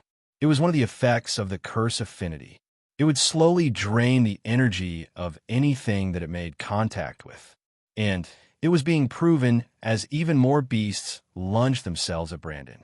Dodging each bite, Brandon's fingers elegantly danced as each thread rippled and coiled around. Spurt, spurt. A similar scene occurred with several beasts hanging suspended in the air. Pulling one of the threads down with his finger, a growling sound echoed in the air and blood seeped down from the beasts. Plus 40 EXP. Plus 40 EXP. Making his way further into the forest, the sun had already set. The moon was out as Brandon basked in its light. The mirage mask's blue rune marks color glowed even brighter under the moonlight. Looking around, there were several scorch marks etched on the ground and on the trees that surrounded him. Brandon composed himself. This place. It was that place. In the far corner, wooden planks with burn marks piled themselves on top of each other. It was the cabin. He looked down at his hands. They were trembling slightly. Holding his wrist with his other hand, he tried to stop the trembling. The air was even cooler than earlier, and the hairs on the back of his neck stood up. Closing his eyes, he continued composing himself. He was fine. He had to be. That much was certain. This persisted until he had managed to calm himself down. His attention was alerted as a growling sound rang in the air. Rustle, rustle. The bushes rustled, and once again, several beasts emerged from them. Looking ahead, Brandon stepped 1 foot forward and squinted his eyes. There was one more he needed to do. It was the final step. He had to take it. Who? Who? Closing his eyes, Brandon started channeling his mana on his palms. A low ember started materializing from his palms. Who? Vush! Flames ignited and crawled around his arm. Opening his eyes, the mana beasts were close. It wasn't the same as last time. He could still feel like his body was trembling slightly. Step. But he was able to step forward. The next step. It was a significant progress. I'm fine. He was. Vush! Waving his hand, a torrent of flames crackled and cascaded themselves as it headed towards the mana beasts. Freya! The beasts rushed towards him, only to find themselves engulfed in flames. A wall of flames instantly emerged and towered, separating himself from the beasts. Whoosh! Lunging his body forward, he emerged from the depths of the flames and appeared in front of the beasts. Forcefully crossing his AR arms, the flames rippled in the air and engulfed the mana beasts. Vush! Vush! Vush! Unable to do a thing, the beasts continued burning down from their flesh down to their bones. This persisted until they were left into nothing but ashes. Who? The flames dissipated as he took calming breaths. The commotion must have alerted the beasts that resided in the forest as several figures emerged from all sides. He stared at the sky once again as the beasts began to inch closer. Until, Vush! You have slain a mana beast. You have slain a mana beast. You have slain a mana beast. You have slain a mana beast. You have leveled up. You have unlocked the nature affinity. A week had passed since then. The news of the forest's current situation made big waves in Everglade. It was a significant progress. Now rankers could solely focus on dealing with wraith beasts. It was unknown how it actually happened and who had done it. But whoever the person was a blessing for the citizens. A group of rankers tried to subjugate and control the first parts of the forest. As soon as they did, the sight that greeted them were several lifeless mana beasts on the ground. Heading deeper, scorch marks etched itself with piles of ashes scattered on the ground. But amidst the bustling tavern, a man stood behind the counter. Wiping a wooden mug, his lips curled up into a smile. Jack the Ripper, he muttered under his breath. I may have been inactive for years, but I know talent when I see one. John Smith, one of the highest-ranked individuals within the Twilight Syndicate.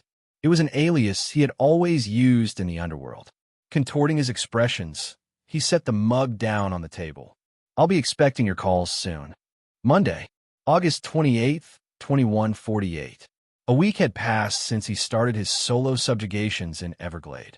On weekdays, Brandon would diligently attend lectures, all while meeting with the disciplinary committee. Then in the afternoons, he would continue leading his class.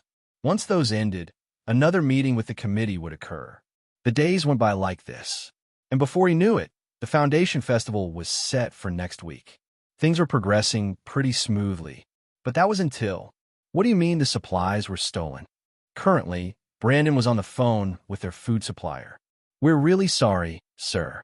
The delivery would be pushed back for the next 2 weeks. I can't have that. The festival is next week. To compensate, we'll be delivering 60% more goods than the amount you've requested, and all for the same price. Brandon massaged his temples. Could you provide any details on what actually happened? At that, though it would have been confidential, the company couldn't refuse once Brandon mentioned the Locke and Constantine name. I'll pay you back for using your family's name, Amelia. She wasn't actually present, but Brandon silently bowed. Apparently, the crime happened last night. The thieves were able to bypass security and managed to steal a substantial amount of supplies. It was a heist. The only thing they knew from the security cameras was that it was done by a group. But as to what group? They didn't know. It seemed to have been planned since the thieves were able to escape before the guards could stop them. Useless guards. Sir? Nothing. Brandon laughed and massaged his temples once again. It was irritating, and the thought made him squeeze his temples. But there was no other choice. I'll be there in an hour. Sir? What are you? An hour. He decisively cut him off. I'll investigate. The police are already doing that. And I'm from the Locke family. He didn't want to use his family's name like that. but he had no choice. It was the only way he could involve himself in the case. All right, sir. I'll inform the police about your arrival. Thanks, it won't be just me. Brandon looked at the familiar figure that stood beside him. With such thoughts, he openly informed, I'll be coming with a special force officer. Special force? Click. Crossing his arms, Raven pursed his lips. So, what's the situation? That was when Brandon informed Raven on the gist of what happened. It took about 10 minutes before they finished and discussed their next course of action. I see. Raven squinted his eyes. Are you confident we'll be able to find something? No. Then, it's worth a try. Agreed. Nodding, Brandon stood up and pulled back the black blazer that was draped on his seat. In one swift motion, the blazer cascaded down and freely flowed down like a cape. Looking at the other figure that stood with his arms crossed and his eyes closed, Brandon nodded at him. Let's go, Reinhard. Got it. Reinhard nodded. The three beckoned outside, only to be halted in their steps as a woman stood to block their path. Her dark crimson gaze alternated between the three of them before eventually meeting Brandon's gaze. Where are you going? Something's happened with the suppliers. We're going there to investigate. PFTT. Brandon frowned. Trying to stop herself from further laughing, Rachel covered her mouth. Uncovering her mouth, she pursed her lips. Can I join? No. Come on. I'm sorry for laughing. It just sounded like some Chunni's detective fantasy. Can't blame me when you talk all serious and stuff. Let me join. Sounds like fun. No. It's so boring here. Cutting her off, Brandon sighed and looked at Rachel seriously. Stay here and keep the class in check. I'll give you the highest authority. Rachel looked back at him and contorted her expressions into something serious as well. Okay, good. Brandon nodded and continued to walk forward. Raven and Reinhard followed closely from behind. Easy. Way too easy to convince Rachel. They continued to roam around the halls. Passing by students, most of their gazes landed on the three. Whoa, it's Brandon. Raven looks as cool as always. Yuck, why is Reinhard always with them? Reinhard's brows twitched as he heard the comments about him. PFTT. Brandon and Raven tried to hold back their laugh as they both covered their mouths.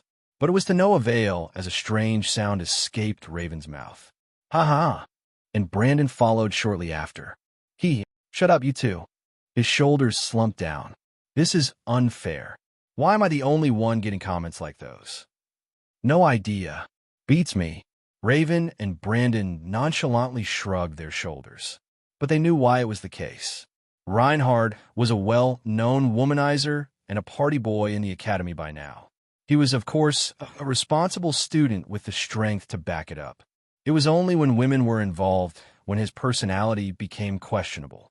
But Brandon and Raven didn't mind it. Reinhard's relationships were none of their business. In the end, he was a good friend. As soon as the exit was within sights, they once again halted in their steps as a voice called out to Brandon. Brandon! The three turned around, and what greeted their sight was a sight to behold. Her golden locks were tied to a ponytail as her azure eyes met Brandon's gaze. She adorned a white sports bra with a white jacket to cover her shoulders. Sweat trickled down her forehead, and the sun's glow reflected the sweat on her body. Reinhard's eyes widened at the sight of her. Realizing who she was, Brandon opened his mouth. Amelia? Why so sweaty? I was training. I see. She approached Brandon and turned to look at the other two behind him. She then looked up at Brandon, who was taller than her. Going somewhere? Yep. All right, just wanted to give my greetings. She then turned back around, and Brandon nodded at her. They parted ways, but was halted yet again as Amelia reminded him. Oh, and don't be late for the meeting later. Sure. Just like that, they parted ways and the three finally stepped outside of the academy. Shortly after, Reinhard's voice reached his ears. Dude, how did you stay composed after seeing that? You're so lucky to be able to talk casually with Amelia Constantine. You don't get it, Brandon. What the hell? Where's all this coming from? It was then when Reinhard passionately informed him.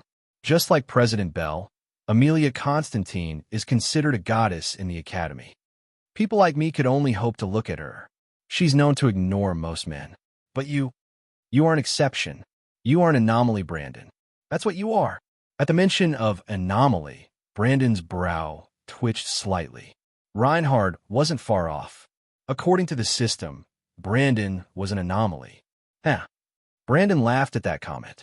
He could very well agree with most of Reinhard's statements. Goddess was just exaggerating it. But he couldn't deny that Amelia was a beauty. It left him puzzled why Amelia treated him differently. But it was most likely because he was her best friend's younger brother. It had to be that. Else, it would make no sense. But he dismissed all his thoughts. She was out of his league and a senior at that. She was also his older sister's best friend. Not that he had any feelings for her. She was more like eye candy. Someone that's pleasant to look at. At that, the three motioned for a taxi and headed for Quinella Food Corp's warehouse. Arriving at the location, several police officers stood on edge. Police tapes were present and blocked the entrance. And there was a huge gaping hole that etched on the side of the building with debris scattered all over the ground. The building was a warehouse that was situated by the pier. "Let us through," Raven instructed officers present. They were skeptical at first. Why are teenagers here? But as soon as he flashed his special force badge, the officers' eyes widened in shock and gave way for Raven and his friends to pass. "What's the situation?" Brandon turned around and talked to the officer that seemed to be leading the case. The officer seemed hesitant, but that was when a man appeared. Shoving the other officers, he immediately appeared before Brandon. The man spoke with an anxious tone. "He's from the Locke family." "Oh, fuck. You mean that Locke family?" "Yes." "Shit, okay." The man then walked towards Brandon and introduced himself. "Good morning, Sir Locke. I'm Lucas Lennon, a direct secretary to Quinella Food Corporation CEO." He extended his hand and gestured for a handshake, in which Brandon took the offer. The two shook hands at that. "And this is Raven Blackheart, the special force officer I mentioned." "Ah, nice to meet you, officer." Raven and Lucas shook hands as well. He then looked at the tall man with red hair. Brandon noticed it and introduced him as well. "And this is Reinhard Van. He's just tagging along." "Oh." Reinhard's brows slightly twitched, but accepted Lucas' handshake. With the introductions out of the table, the officer in charge of the case debriefed them on their findings. There were only 3 things left at the scene: a ragged, ripped piece of cloth, a small chunk of metal, and a bandage. Apparently, all of it was found outside. Pinching his chin, Brandon turned to look at Raven, who seemed to be pondering as well. "What do you think, Raven?" "Nothing yet. It's way too assorted." "Same thoughts." Brandon then turned his head to look at the officer. "Do you have any ideas?" "We have our speculations, but it's too soon to jump to conclusions." "Right. There are no other leads." The thieves were skilled enough to barely leave any traces. The officers tried to peer for any fingerprints, but ultimately found nothing in the end. Massaging his temples, Brandon silently muttered to himself, "Should I do it then?" Skill Weaver. He was currently level 7 with 3 slots to spare for Skill Weaver. But will it work? It was too much of a gamble. He didn't want to waste any space for the future. In the end, he decided to put it on hold for now. Raven was here. If he were to come up with something, then the slot for Skill Weaver would have been wasted. "Right." Turning his head, he looked at Raven, who was crouching down with his eyes squinted. Massaging his chin, Raven thoroughly scanned the surroundings. His mouth then parted open and asked, "Has the forensics found anything yet?" "Not yet, sir," the officer informed him. "But according to them, the results will come in 5 hours." 5 hours, huh? "We still have to return to the academy," Reinhard said as he crossed his arms. "Yeah." Raven nodded in response. He then stood up and alternated his gaze between Brandon and the officer. His gaze eventually landed on the officer, and he pursed his lips. "For now, let us jump to conclusions. I have some ideas in mind." The officer seemed hesitant as his expressions contorted into one of worry. Noticing it, Raven gave him a smile to ease the officer. "Don't worry. I'm an officer too. It'll all be under legal jurisdiction." He wasn't. To be precise, he was an officer in training. But he didn't want the officer to know that. PFTT. A strange sound escaped Brandon's lips as his shoulders trembled. Frowning, Raven shifted his gaze at Brandon. "What?" "Nothing." The officer then agreed to listen to Raven under the premise that he would handle things legally. More or less, Brandon could summarize Raven's debrief. Through Raven's speculations, there were several suspects in mind. A rival company, the delivery personnel, an inside job by an employee, an ex-employee with a grudge against the company, or an opportunistic thieving group. But the fifth suspect seemed less likely, which is why they narrowed it down to the other three suspects. I see. A rival company was one of our suspects as well. The officer informed as he took in all of Raven's words. But then again, we couldn't jump to conclusions. With so many food companies and lacking evidence, we can't even request for a search warrant. Right, I don't blame you. Raven nodded, which is why you officers will handle things under legal procedures. We'll handle the other aspects. But you said it will all be under leg. Legally. Raven decisively cut him off. He then walked towards Lucas and met his gaze. Could you narrow down any rival companies? Along with a list of the employees the company fired from the start of its operations until now. Give us the documents about the delivery details as well. That would be a bit. But noticing Raven's serious gaze, Lucas eventually relented. All right, I can do that. Okay. Raven nodded and alternated his gaze between Reinhard and Brandon. He pursed his lips to say, let's go back to the academy. There's nothing we can do for now. Right? Yeah. The two nodded and were about to leave before Raven turned back around slightly and imparted his words. Call the special force once you guys find anything out. Just tell them you want to speak to Raven Blackheart. He specifically emphasized special force for them to take him seriously. That being said, the three left and returned to the academy shortly after. Asterisk. I bet 1 gold coin it's that sketchy secretary. Reinhard grumbled. Right, what makes you think so? Raven skeptically raised his brow. Reinhard continued with his conjecture. I mean, things always end up that way in detective movies. It's always the person you least expect. But he's the first person you're suspecting, though. Yeah, but we'll find out the truth eventually. Reinhard. Brandon patted Reinhard's shoulder and consoled him. He then looked at Raven while they continued to roam around the academy halls. You think it's the secretary too, right? Yeah. Reinhard blinked and alternated his gaze between the two. What the hell, man? Clearing his throat, Raven spoke up. Once you mentioned that I was the special force officer, it was subtle, but his brows twitched slightly. Yeah, I noticed. When I debriefed them about the suspect in mind, I purposely said inside job in the middle just to see how he would react to each of the suspects I listed down. Pausing for a while, Raven let out a smile and continued. There were no reactions to the first two suspects. But as soon as I said inside job, his eyes darted around slightly. It was subtle, but I was able to notice it though. Same. He was also silent the entire time. And that last bit where he seemed to hesitate when you asked him to provide you details about the case. I did that on purpose just to see how he would react. Once again, Reinhard blinked and alternated his gaze between the two. His mouth contorted to an O shape before he eventually snapped out of it. Pursing his lips, he spoke with a slightly raised tone. What the hell? I noticed the last bit. But doesn't that mean you two were already suspecting him from the start? Brandon and Raven blinked as they looked at each other. Eventually, their gaze landed on the dumbfounded Reinhard as they spoke in a matter-of-fact tone. Yeah, they spoke in unison. Why? Why, huh? Raven pinched his chin and looked at Brandon, who looked back at him. Care to do the honors? Sure. Brandon nodded and looked back at Reinhard. What about his watch? It's hard to notice, but there's a missing piece on the bracelet strap. A missing weight. Yeah. Reinhard massaged his chin and pondered hard.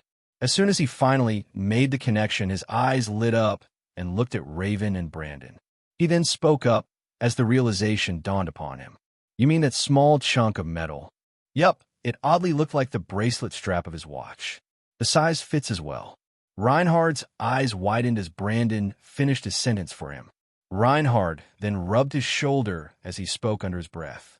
Chills. Literal chills. He finished his comments and cursed under his breath. You two are fucking crazy. If it really is him, we don't have any solid proof. That piece of metal isn't enough. True. Brandon nodded at Raven's words. Evidence aside, what about his motives? Reinhard added. The three currently sat together in one of the academy's gazebo. I have a couple of guesses, but it would only throw us off. Raven replied to Reinhardt's question. Let's just stick with what we have currently. All right. Reinhardt nodded. He then looked at Brandon, who looked back at him. Do we tell the class about the situation, leader? No. They're already stressed enough. Let's handle this by ourselves.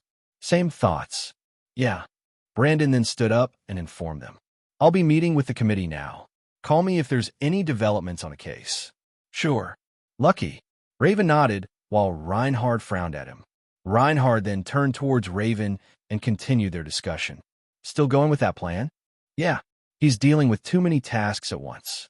We should deal with this case ourselves and leave him out of it. He deserves at least that much. Agreed. The entire discussion, Brandon seemed like he was in a daze. The two could see subtle dark circles in his eyes. When they noticed all the signs, they privately discussed behind Brandon's back to leave him out of the case. If they couldn't do this much for him, then what was the point of being his assistants? Right. At that, two stood up and roamed the halls together. Shortly after, they arrived at their destination and entered the lecture room. As soon as they entered the room, "Welcome home, master." What greeted their sight was Rachel, who adorned a maid uniform. Her expressions were lively at first, but soon contorted to a sad look. Reinhard was taken aback. Noticing the displeasure on Rachel's face, Raven leaned close and whispered to Reinhardt's ear. It's because Brandon isn't here. Reinhardt's eyes lit up and a smirk escaped his lips. He leaned close and whispered back at Raven. All right, she does have a thing for him after all. They then shifted their gaze at Rachel, whose brows were knitted as her face scrunched up. I can hear you too, you know. What do you mean I have a thing for him? I don't like. Now, young Rachel. Reinhardt cut her off as he motioned his finger on his lips. We know. What are you? All of us in the group knows. Raven interjected her to support Reinhardt's statement. Rachel then darted her eyes around, and her face flushed red slightly. She mumbled in a low voice for only the two of them to hear. Do you think he knows? Blinking, Raven looked at Reinhardt before answering. PFTT. PFTT. A strange sound escaped his lips, and the same went for Reinhardt, who was having a hard time holding back his laugh. Raven then looked back at Rachel as his shoulders trembled. Puffed. That guy? He won't notice until you say it right to his face. Yeah, he's dense as fuck. Rachel was taken aback, but the fact that Brandon didn't know, but their friends knew, made her lips unknowingly pulled up. She appreciated the fact that they hid it from him despite knowing all this time. But truth be told, she was unsure about her feelings for him. They started out as friends, and she could agree that they were good friends. She could even consider him a best friend. But after spending time with him alone in the apartment for the past 2 months, something changed about her feelings for him. She didn't know when it even began. But before she knew it, she started looking forward to spending time with him alone in their apartments. Was it a crush, or was it something more than that? She didn't know. But what she was certain about was the fact that she was most especially conscious of Brandon. Yeah, I like him, she admitted to herself. Snapping her out of her thoughts was Raven's voice. You should ask him out during the festival. Rachel was taken aback. Her friends, they were good friends. Looking down, she nervously replied without meeting their gazes. Would he agree? I don't think he sees me that way. That depends. Raven crossed his arms and continued. But what I do know is that nothing will happen between the two of you if you don't make the first move. Okay, I'll try. She lifted her head up and finally met their gazes.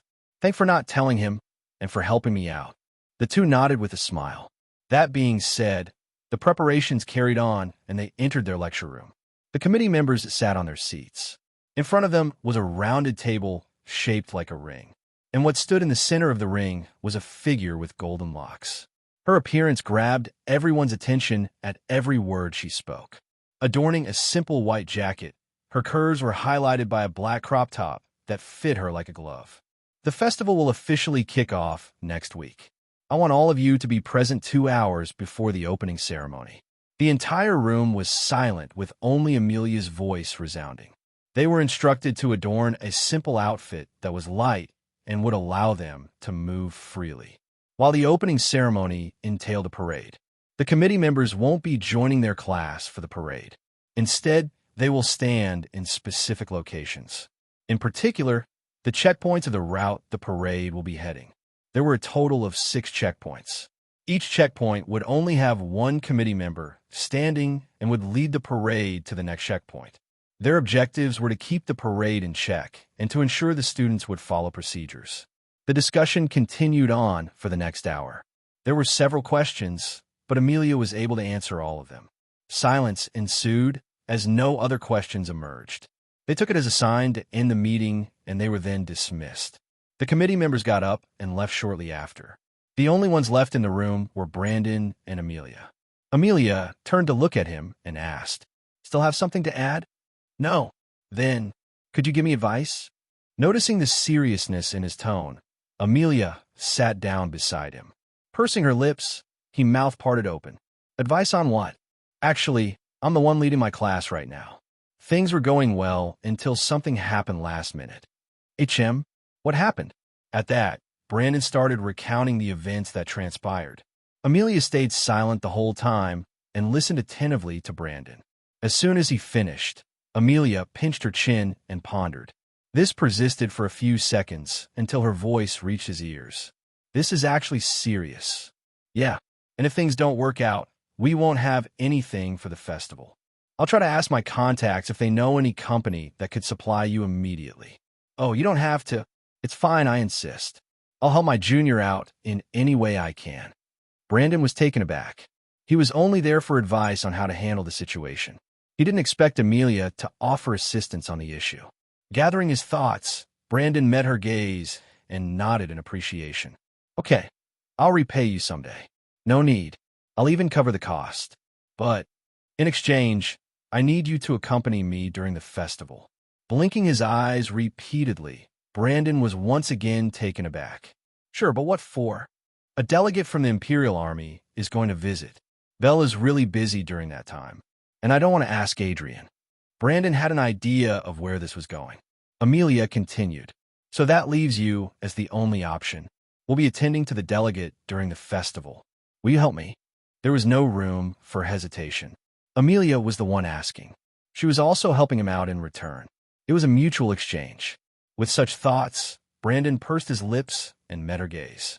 "Sure. Any developments on the case?" "None, unfortunately." As Brandon asked, Raven responded in return. "All right." Raven tilted his head. Brandon seemed less dejected than he should be.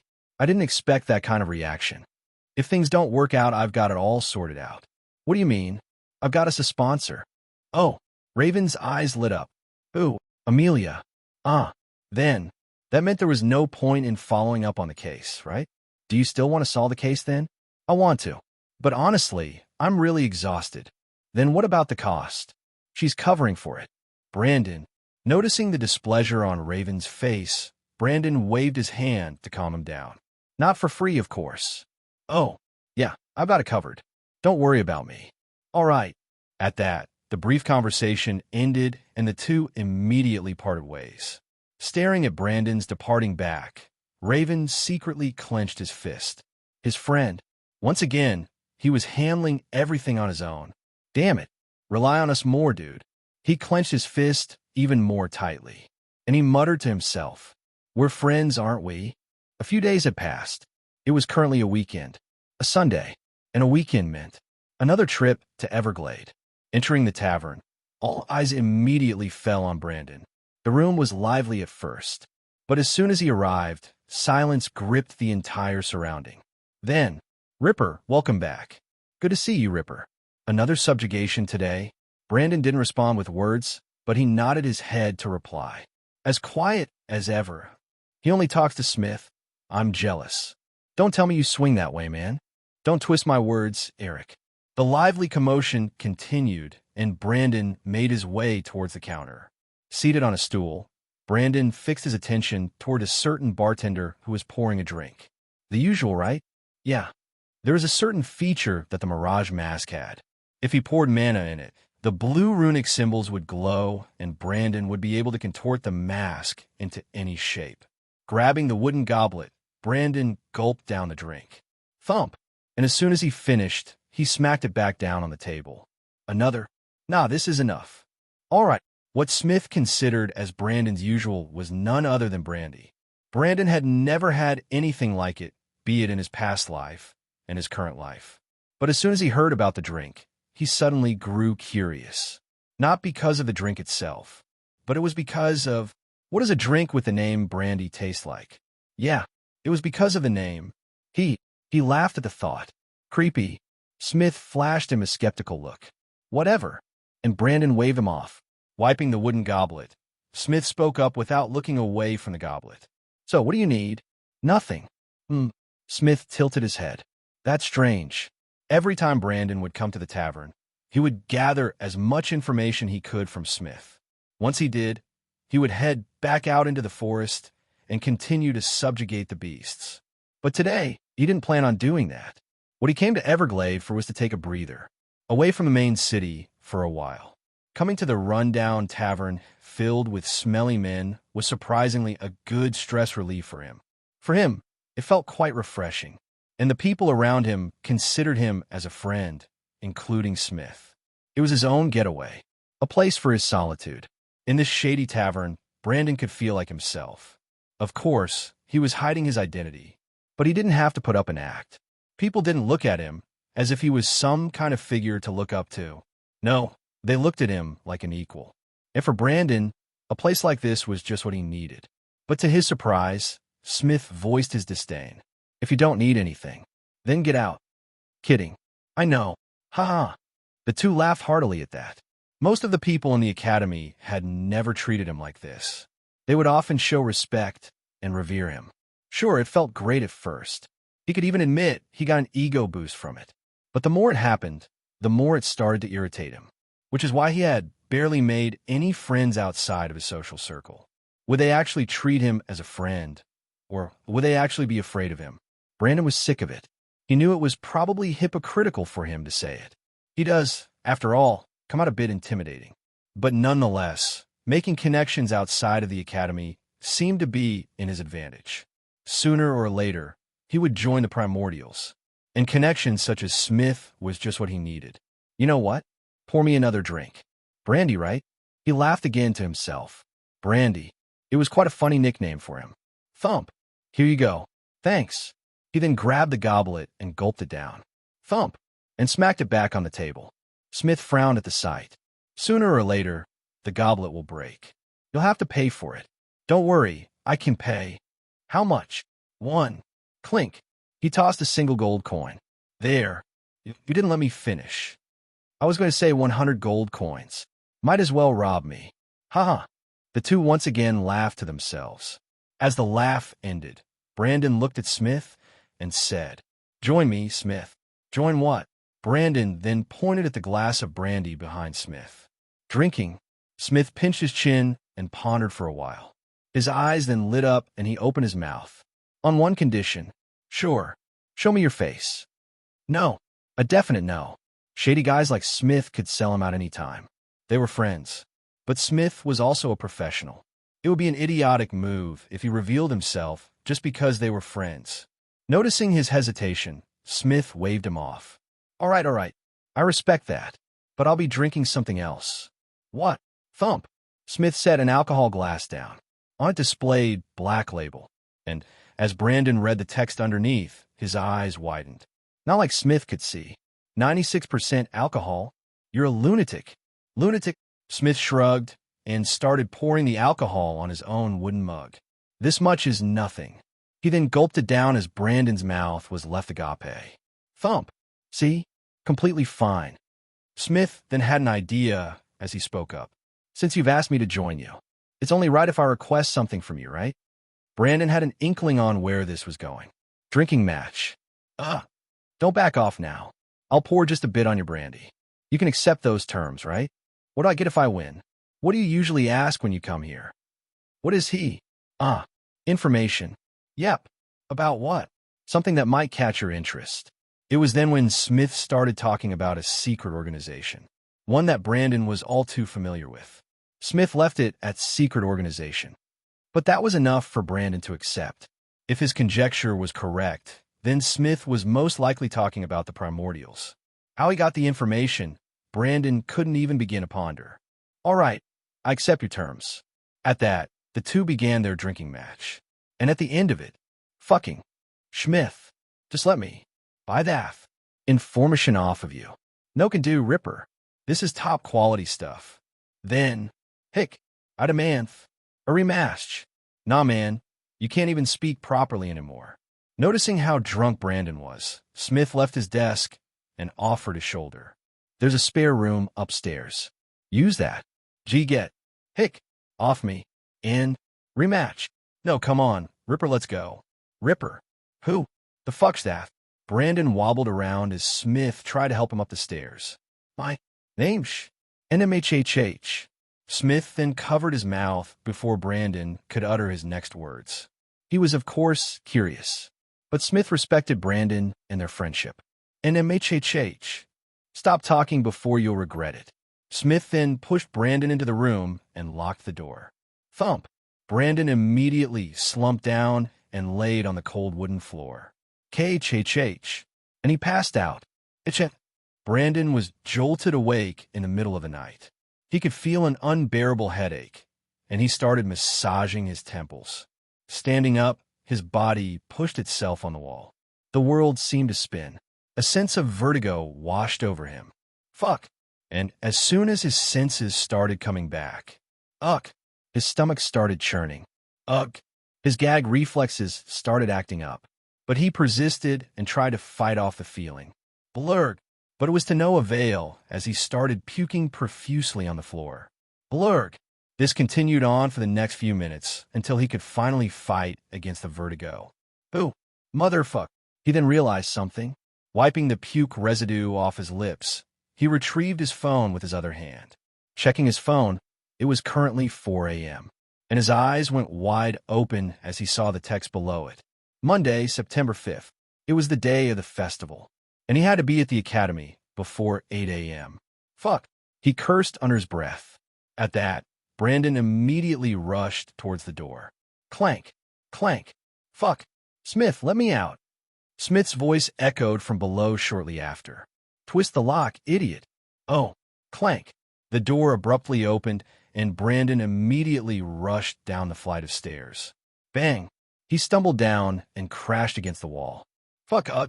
His gag reflexes started acting up again, but he fought back against it and rushed out of the hallway. His world continued to spin, but eventually he found his way to the tavern's main area. Looking ahead, all eyes fell on him, and he continued wobbling around. His gaze eventually landed on the bartender who stood at the counter. With his hands on his forehead, Brandon nodded at him. Thanks, Smith. Clink. Brandon tossed a gold coin on his desk. The drinks are 10 gold coins. Hey. Heading for the exit, Brandon flashed his middle finger. Smith did so as well and cursed. Fuck you too. Brandon then left shortly after. Asterisk. Arriving at the academy, it was 7:45 a.m. The students had all lined up and the parade was about to start. Looking around, his gaze eventually landed on Amelia, who was holding a bunch of documents. He hadn't taken a shower at all. Fuck it. But his duties were more important. His symptoms were slightly better than they were a few hours ago, but he could still feel a migraine aching in his head. Paying no heed to it, he then made his way towards Amelia.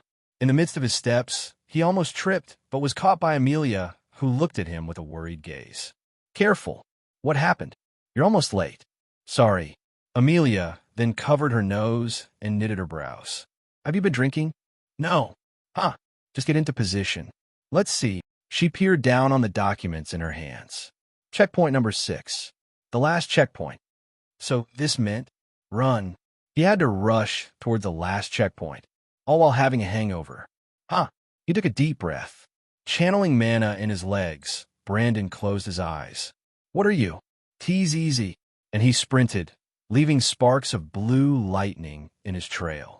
He continued sprinting without sparing a single glance at the students who looked at him back with a skeptical expression. He started gagging again, but he fought against it. A burning sensation rushed towards his stomach. Fuck. But yet again, he persisted. It took about 12 minutes as he took pauses in between. But eventually he had finally arrived at the final checkpoint. Taking deep, heavy breaths, Brandon supported himself with a wall. Another sense of vertigo washed over him. But since no one was around, then, blurg, he puked on a bush nearby. And once again, this continued on for the next few minutes. Supporting himself on the wall, Brandon blankly stared at the ground. The vertigo washed away and his stomach stopped churning. Lifting his head up, Brandon stared at the sky and took a heavy breath. Wiping the puke residue off his mouth, he looked ahead. The parade had already started, but it seemed like they were still quite far from where he was. Good, no one saw. What was that? He stopped mid-sentence as a familiar figure appeared before him. Her long dark purple hair cascaded down her shoulders and her blue eyes met his gaze. Evelyn, what are you doing here? I'm the professor assigned for this checkpoint, right? Amelia did debrief that. Scanning his face, Evelyn opened her mouth. So, what was that about? What was what? Brandon played dumb, but then she covered her nose with a handkerchief. You smell. Smell. Good. You've been drinking. No. As Brandon denied her suspicions, Evelyn shook her head and took a step back. I didn't expect that from you. Then stop expecting. No, I didn't mean it in a bad way. I'm glad. Brandon's eyes lit up as soon as those words left her mouth. Evelyn continued. You really are a teenager. I'm glad you're finally acting your age. Was that how the others saw it as well? Was he just putting everything on his plate? I won't tell anyone, but get some rest after this, okay? Thank you. Bang. A loud banging sound echoed in the air as a variety of confetti scattered in the air. Dozens of flags stood tall on each side as the students assigned gripped the pole tightly. The parade had finally kicked off. Students had lined up with their classes and continued walking ahead. At the front were the seniors who were playing drums and started chanting the Astria Academy hymn. Bam, bam, bam. The sound of drums rang and was followed by the sound of trumpets being blown. Hey, stop pushing. Move. Fuck. It had only been 2 minutes, and there were already several complaints. Everyone, give space. The leaders assigned to each class would then intervene whenever a small conflict arises. Since Brandon wasn't present, the one who stepped up and took the mantle was none other than Raven. Unlike the other classes, their classes were united. Raven didn't have to do as much as he thought he would. He laughed at the thought. Do you know where Brandon is? A familiar voice reached his ears. Turning around, what met his sight was Rachel, who looked back at him. Seeing her curious gaze, Raven answered, I think he's at the last checkpoint. Oh, I see. No wonder he ran. Yeah, I wonder why he's late, though. Rachel didn't know either. What she only knew was that Brandon wasn't home the entire day. But she dismissed her thoughts. Whatever he was up to was none of her business. Ever since the start of the preparations, Brandon was arriving home less and less. The last time they were alone together was a little over 2 months ago. July to be exact. Whenever she would try to visit their apartment, Brandon was never there. It was like that during the weekends, too. Rachel pouted at the thought. She had no chances of ever asking him to explore the festival together. But today, hopefully, she could finally ask him out. Rachel then smiled. Right? There was no need to rush. Brandon was here to stay. They lived close by, too. There would be a lot of chances to approach him. With such thoughts, Rachel looked ahead. For now, she had to focus on the parade. She also had duties to attend to once their maid cafe starts its operations. As soon as she finishes her duties, then she could ask him out. I hope he'll accept, she muttered under her breath. This festival, she wholeheartedly looked forward to it. As soon as they arrived at the last checkpoint, Brandon joined the parade back to the academy. The entire parade lasted for a total of 3 hours. And at the end of it, Brandon immediately rushed towards the academy. Hey, Amelia called out to him, but it all went to deaf ears. Clenching his stomach, Brandon continued running around the halls until he had finally arrived at the bathroom. Blurg! And he puked once again. After finishing, he turned the faucet on and water started cascading down the sink. The puke drained down along with the water, and Brandon washed his face. A cool sensation washed over him, and he looked at himself in the mirror. He was a mess. There were dark bags under his eyelids, and his complexion paled slightly. Fucking Smith! He cursed under his breath. I shouldn't have drank. It was stupid. But he found the entire situation funny. It was refreshing, to say the least. He had never felt this way before. He then recalled Evelyn's words from earlier. Finally acting like my age, right? Yeah, it was fun. Turning the faucet off, he wiped his drenched face with a towel. Staring at the mirror once again, he thoroughly scanned his appearance. His collar was slightly drenched and his hair was a mess. He briefly fixed his hair with water before eventually leaving. Walking around the hallways, he breathed out a heavy sigh. Just the thought of the duties in the afternoon made him feel exhausted, albeit mentally. The hallways were quiet with no students present, but there was a reason for it. Perking his ears, a certain sound reached his ears. Today, we gather to celebrate the beginning of a new chapter in our Academy's history. This festival is a tribute to the hard work, dedication, and spirit that define our community. Astria Academy is more than just a place of learning. It is a place where dreams take flight, where friendships are forged, and where knowledge grows. Together, we create a bright future. As we kick off this festival, let us remember the values that unite us: curiosity, kindness, and perseverance. Enjoy the festivities, make new memories, and embrace the spirit of our Academy. It was the inauguration speech for the Foundation Festival. As the festivities would kick off, Bell would give a speech to inspire the masses. But because he immediately rushed towards the Academy, he missed it, but it didn't matter. He shrugged. He had already known what would happen in the inauguration ceremony after peeking at Bell's documents back in their apartment. Thankfully, he wasn't part of the council. He didn't have any duties assigned during the ceremony. He continued walking around the halls. He then paused in his steps as he finally arrived at his destination. Opening the door, what greeted his sight was Amelia, who was seated at her desk with a bunch of documents on the table. Noticing his sudden appearance, Amelia's brows were raised. Good work. Take a rest for now. Thanks. Brandon then motioned towards the couch and threw himself on it. Wake me up once it's time. All right. At that, Brandon closed his eyes. But all of a sudden, he felt his head starting to elevate, and a feeling of warmth followed shortly after. A sudden sensation on his hair followed from there as well. He then peered one of his eyelids open. His eyes shot wide open. What greeted his sight were two azure eyes staring back at him. Her beautiful face immediately registered in Brandon's eyes. Her lips pulled up to a smile, and Brandon couldn't find a way to articulate his words. His head was situated on Amelia's lap.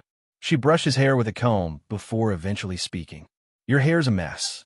He still couldn't find the words to say, but that was when, thump, his heartbeat quickened. Sleep. You worked hard these past few weeks. You deserve a rest. Amelia continued brushing his hair with a comb as she flashed him a warm smile. Thump, thump. The quickening of his heartbeat had sent him in a state of panic. This is bad. He couldn't understand what was remotely going on. A heart attack? Was it because of all the alcohol he had drank last night? That should be the case. He abruptly closed his eyes. Thump. A sudden warmth started enveloping inside his body.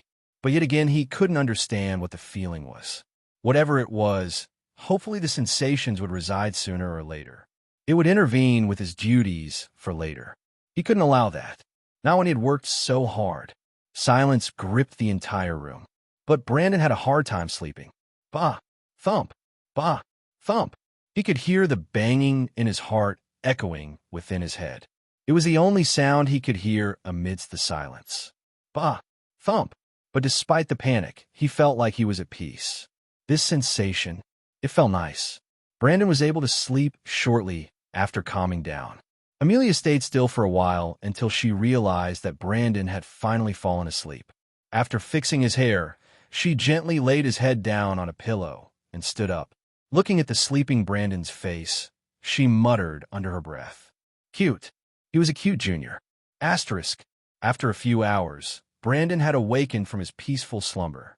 Slowly lifting his body up, he rubbed his eyes. Morning. A soft voice reached his ears. Turning around, what met his gaze was Amelia, who seemed to be writing something down on a document. His hoarse voice followed shortly after. Morning. He stuttered. Why? What time is it? It's 10:30. You wanted me to wake you up at 11 o'clock, right? Yeah, yeah. Still want to sleep some more? You have a few minutes to spare. No, this is enough. Okay, then. Brandon then got up and walked towards the door. He reached for the doorknob and twisted it slightly. He paused for a brief moment and turned around to look at Amelia, who met his gaze. Thank you. He abruptly left shortly after. Why? He suddenly grew conscious of her. For what reason? He didn't know, but he dismissed his thoughts. He had duties to attend to. He continued to walk around the halls before pausing at a certain door. Right.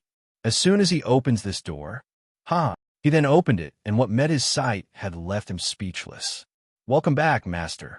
A girl in a maid uniform greeted him with a bow. It was one of his classmates, Emily Hawthorne. Guys, Brandon's here.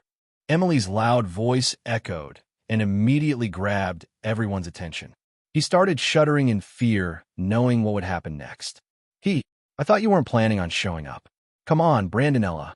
It's time to change. An ominous smirk etched on his classmates' faces. I think I'm in the wrong room. He turned around and tried to leave, but he was then halted in his steps as a man stood to block his path. Go on, Brandonella. Reinhard stood tall, with a similar ominous smirk etched on his face.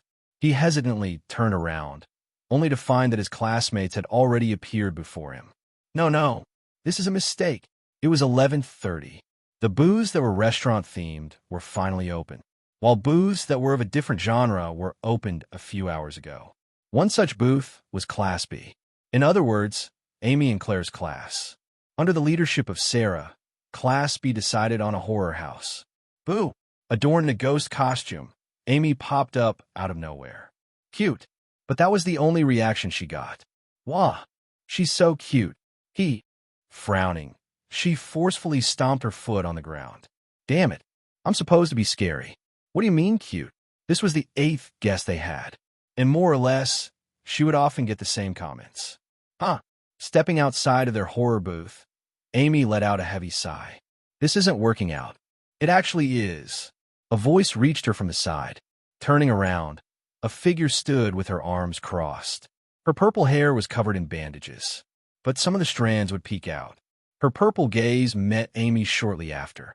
What do you mean? Puzzled, Amy frowned. At this rate, our booth's gonna fail badly. Nope. Shaking her head, Claire pointed towards a certain direction. Look. Amy turned around and scanned. She was speechless. Several students lined up for their booths. They all seemed excited with smiles etched on their faces. And they were all males. I heard they had a cute marshmallow here. Isn't it a blanket? No, it's definitely a marshmallow. Whatever it is, this cosplay booth's making me excited. Marshmallow? Blanket? Amy stood petrified. I'm a ghost. Her face contorted to a sad expression, and for a second, she felt like her eyes were starting to moisten. PFTT. A strange sound escaped from another figure who was seated on her desk. On her desk were colored papers cut into small pieces. Her black hair was tied to a ponytail and which hat to top it off. It was Sarah, their class leader. It may not be working out as we had imagined, but nonetheless, our tickets are selling. Yes, but it's mostly thanks to you, Amy. Good work. Praising Amy, a smile flashed across Sarah's features. You can take a break now. Use this time to explore the festival. Amy smiled back and nodded. Okay, thanks. She then turned around to look at Claire. Want to visit Class A's booth? Yep, that's why I waited for you. Nodding, Claire walked to Amy's side, and the two headed for the exit. Wait, but they halted mid-step as Sarah called out to them. Turning around to look at Sarah, she stood up from her seat and started rummaging her purse. I'll join you. I want to see what that guy's planned. That guy? Amy pinched her chin and pondered. Who? Oh, you mean Brandon? Yeah, he's the one leading their class. Amy and Claire were taken aback. Sure, Brandon was at the top of the first years, but he had never really struck them as the proactive type. He was smart and he was strong, but he was a bit lazy. That's how they at least saw him. Since there was a competition between booths, most of the leaders kept their ideas confidential. And only the leaders knew the other leaders, since they would submit their proposals at the same time. That being said, the three left their lecture room and roamed around the halls. They passed by several students, and most of the attention fell on Amy, who was still in her ghost costume. Male students blushed while the girls seemed to have sparkles in their eyes. So cute. Amy paid no heed to them, but her brows unknowingly twitched at every instance. Eventually, they made their way towards Class A's lecture room. Is this? I didn't expect this from him. Amy and Sarah were speechless while Claire crossed her arms with a smile on her face. What greeted their sight was a girl adorning a maid uniform. She stood by the door. Noticing their arrival, she opened the door for them. "Welcome home, master," and she followed up with the introductory greetings. They stood motionless for a few seconds until they fixed their expressions and entered the room. As soon as they did, all the maids present turned their attention towards them. "Welcome home, master." They all spoke in unison. PFTD, is this really Brandon's idea? Whoa. Claire tried to hold back her laugh while Sarah and Amy were stupefied. A maid with pigtails approached them and led them to an empty table. Taking a seat, the maid handed each of them a menu. Cups were placed, and the maid poured their beverages. The maid nodded with a pitcher in her hand. "A maid will be assigned to you shortly after. Enjoy your stay." She strode off as her pigtails swayed with each step she took. Checking the menu, Sarah nodded. "Not bad." The theme aside, Sarah turned to look around. The place bustled with activity. Just like their booth, most of the customers were men. Sarah then continued, "Things are looking good for them." Agreed. Claire nodded as she scanned the menu as well. "Check this out." She leaned forward and showed the menu for Sarah and Claire to see. Her fingers were currently pointed at a peculiar drink that was priced heavily. But the price aside, something else caught their attention. A photo opportunity with a maid of your choosing. Amy's eyes lit up. Since her sister, Rachel, was in this class, she wanted to get a picture with her. Buying the drink would immediately get them registered in the raffle. Every 10 minutes, the lottery will be drawn, and whoever's names were present on the paper would win a photo opportunity. Pinching her chin, Sarah acknowledged, "This is definitely Brandon's idea. How smart." Still, Claire shrugged. "I didn't expect this from him." True, but at this rate, they might sweep the competition. They then turned towards Amy, who looked back at them as she covered her mouth with the menu. Claire's voice reached her ears shortly after. "Step up your game, Amy. You're our mascot from now on." "What are you?" "Fuck, stop pushing." Amy stopped mid-sentence as a male voice reached their ears from the side. Turning around, a door was opened slightly, but the commotion seemed to come from there. But that was when, holy fuck, a beautiful maid jumped out of the door. Her pale white hair was cut short, and her face seemed to flush a bright beet red. On her chest was a brooch pin with the name Brandonella etched onto it. Her ice blue gaze eventually met theirs, and her body shuddered shortly after. Everyone present turned to look at the beautiful maid, all while blushing red in return. "Who's that?" "Fuck it, I'm buying 20 drinks. I've already bought 30. I'm winning that photo op." Comments about the maid's sudden appearance rang in the air. Everyone in the room would agree that she was the most beautiful maid present. Covering her face, Brandonella hesitantly walked towards the trio's table. Welcome. KH. She stuttered. Smack. One of the maids appeared before them and lightly smacked her on the back. "Come on, do it for the class." She shook her head. Fine." The maid then lowered the note that was covering her face. She eventually pursed her lips. Welcome. Home. KH. Master. PFTT. Holy fuck. Brandonella. Ha-ha. PFTT. Even the maid beside Brandonella laughed. The academy was currently open to the public during the festivities. Outsiders such as parents and alumni were allowed to enter the premises. Though there were more students than guests that visited their cafe, Brandon still shuddered at the thought. Fuck. Embarrassing. For what seemed to be hours, Brandon was finally relieved of his duties. It wasn't actually hours. It was currently 12:30. There were several students who had tried to take a photo opportunity with him, but out of respect, his classmates had actually banned the idea. Ew. Just the thought of it sent shivers down his spine. Removing the maid uniform, Brandon quickly buckled his pants. Looking at the mirror, he turned the faucet and thoroughly washed his face. What's next was PSSS, perfume. spraying it all over his body. The pleasant scent of lavender wafted in the air. As soon as he was satisfied, he nodded. Quickly adorning his white blazer, Brandon fixed his hair up and looked at the mirror once again. Nice! He nodded. He was scheduled to accompany Amelia to accommodate the delegate from the Imperial Army. He had to look presentable. That being said, he left the bathroom and roamed around the halls. Immediately, he caught the attention of several people as all heads flicked towards him. Whoa, he looks different today. Compliments reached his ears, and Brandon nodded in appreciation. Yes, despite not taking a shower, Brandon looked his best today. At least, he hoped so. He continued to walk around the halls, but made a quick detour to his class. Entering the lecture room, just like earlier, it still bustled with activity. His previous performance had gotten a lot of attention, and most of the customers visited their cafe for lunch. Approaching the counter, a familiar sight greeted him. With black hair and golden eyes, Cyrus Rosewill, one of his officers. Seated on the counter, Cyrus looked up to meet his gaze. Ah, Brandon, you finished changing. Yeah, thanks. Cyrus then peered down at the documents before him. Without looking at him, Cyrus reported, So far, we've accumulated a total of 15 gold coins. We're currently first place. Oh, yep, all thanks to you actually. Brandon nodded, and a smile spread across his features. His agenda was for the report of their current progress. It seemed like things were going well. The competition was separated between each years, meaning there would be 5 winners. It seemed like their class was leading for the first years. Noticing his fancy attire, Cyrus looked up at him. Going somewhere? Yeah. No. I have committee duties after this. All right. Finishing their brief discussion, Brandon walked towards the exit, but he stopped mid-step and turned back around. Call me if there's any trouble. Sure. The two nodded at each other, and Brandon left the room. Staring at Brandon's departing back, Cyrus let out a heavy sigh. They weren't that close. But during the preparations, they've had several interactions. He was initially intimidated by Brandon, but after finding out what his personality was actually like, he began to respect him.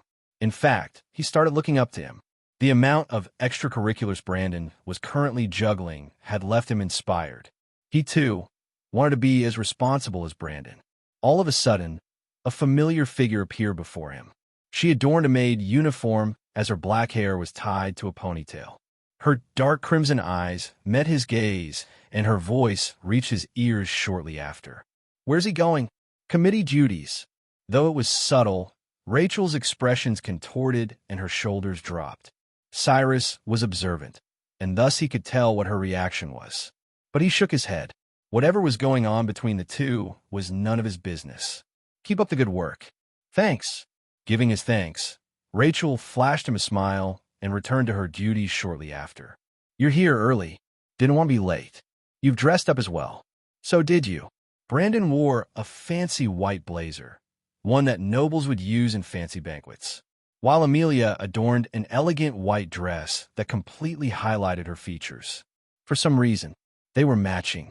Yet the two were dense to notice as they sat beside each other on the couch.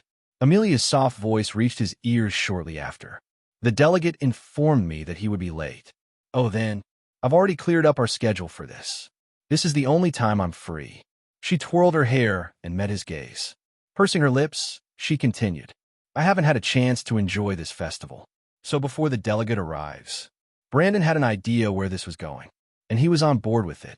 He too had yet to enjoy the festival. Amelia stood up and offered her hand.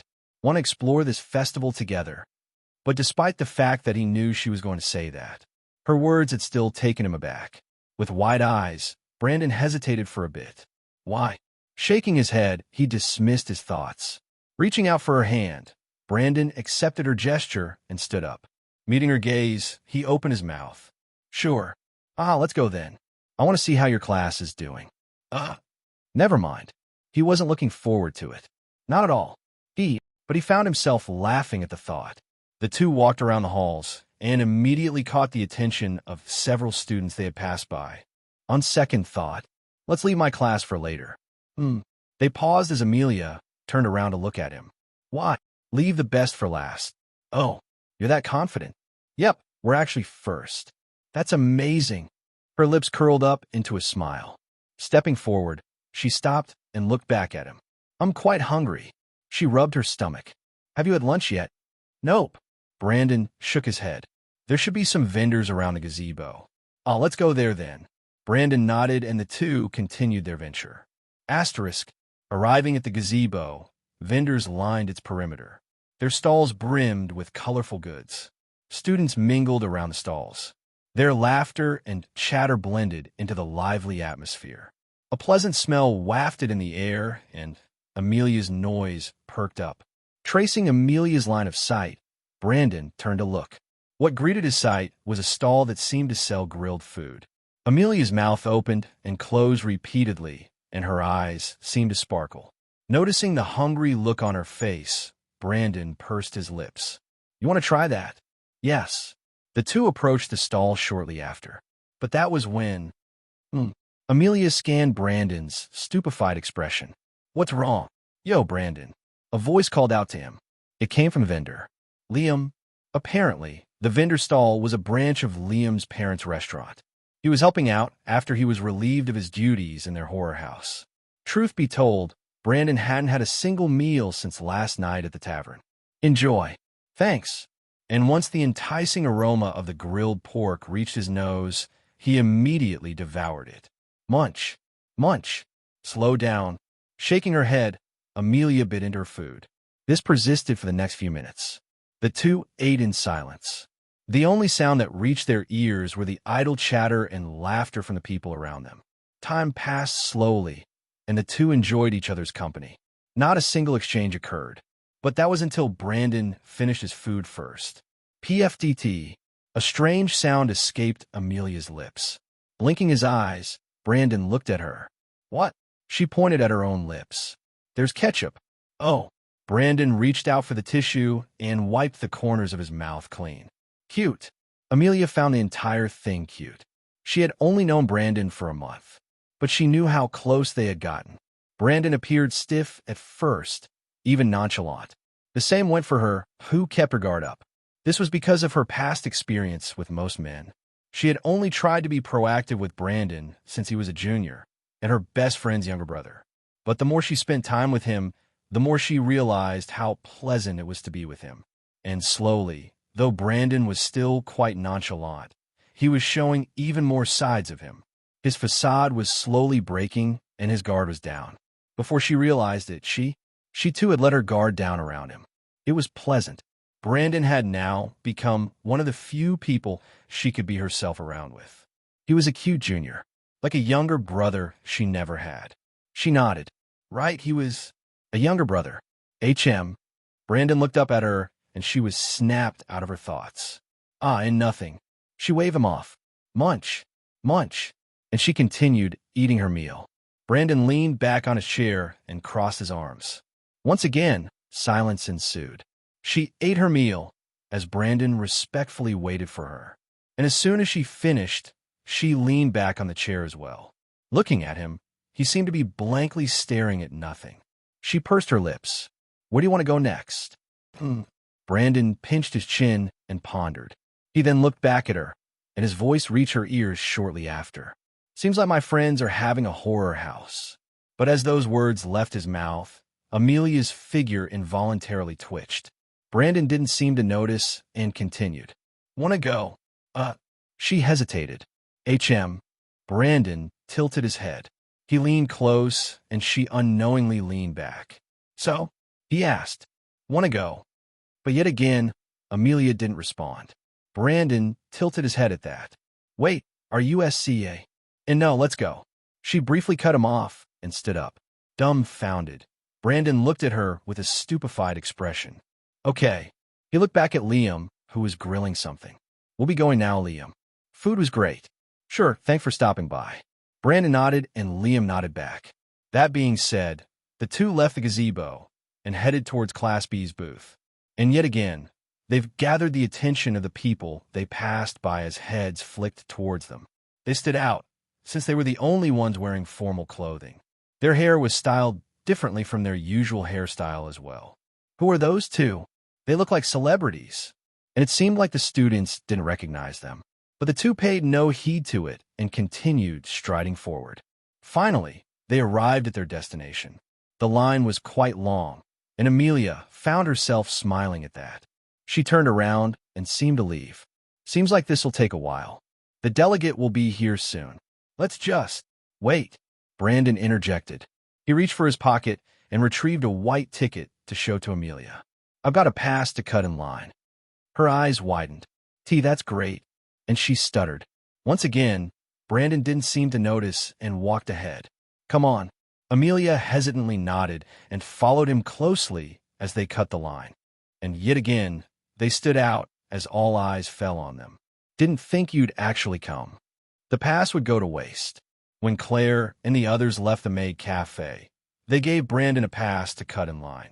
And it seemed like Claire was the one in charge at the reception for their booth. You look fancy. Going somewhere. Yep, committee duties. I see. Claire nodded at that. She then grabbed a line of tickets and cut a piece of it. But she was halted as Brandon informed her. 2 tickets, please. 2. Claire looked behind Brandon. You're not with anyone, though. She went to the bathroom.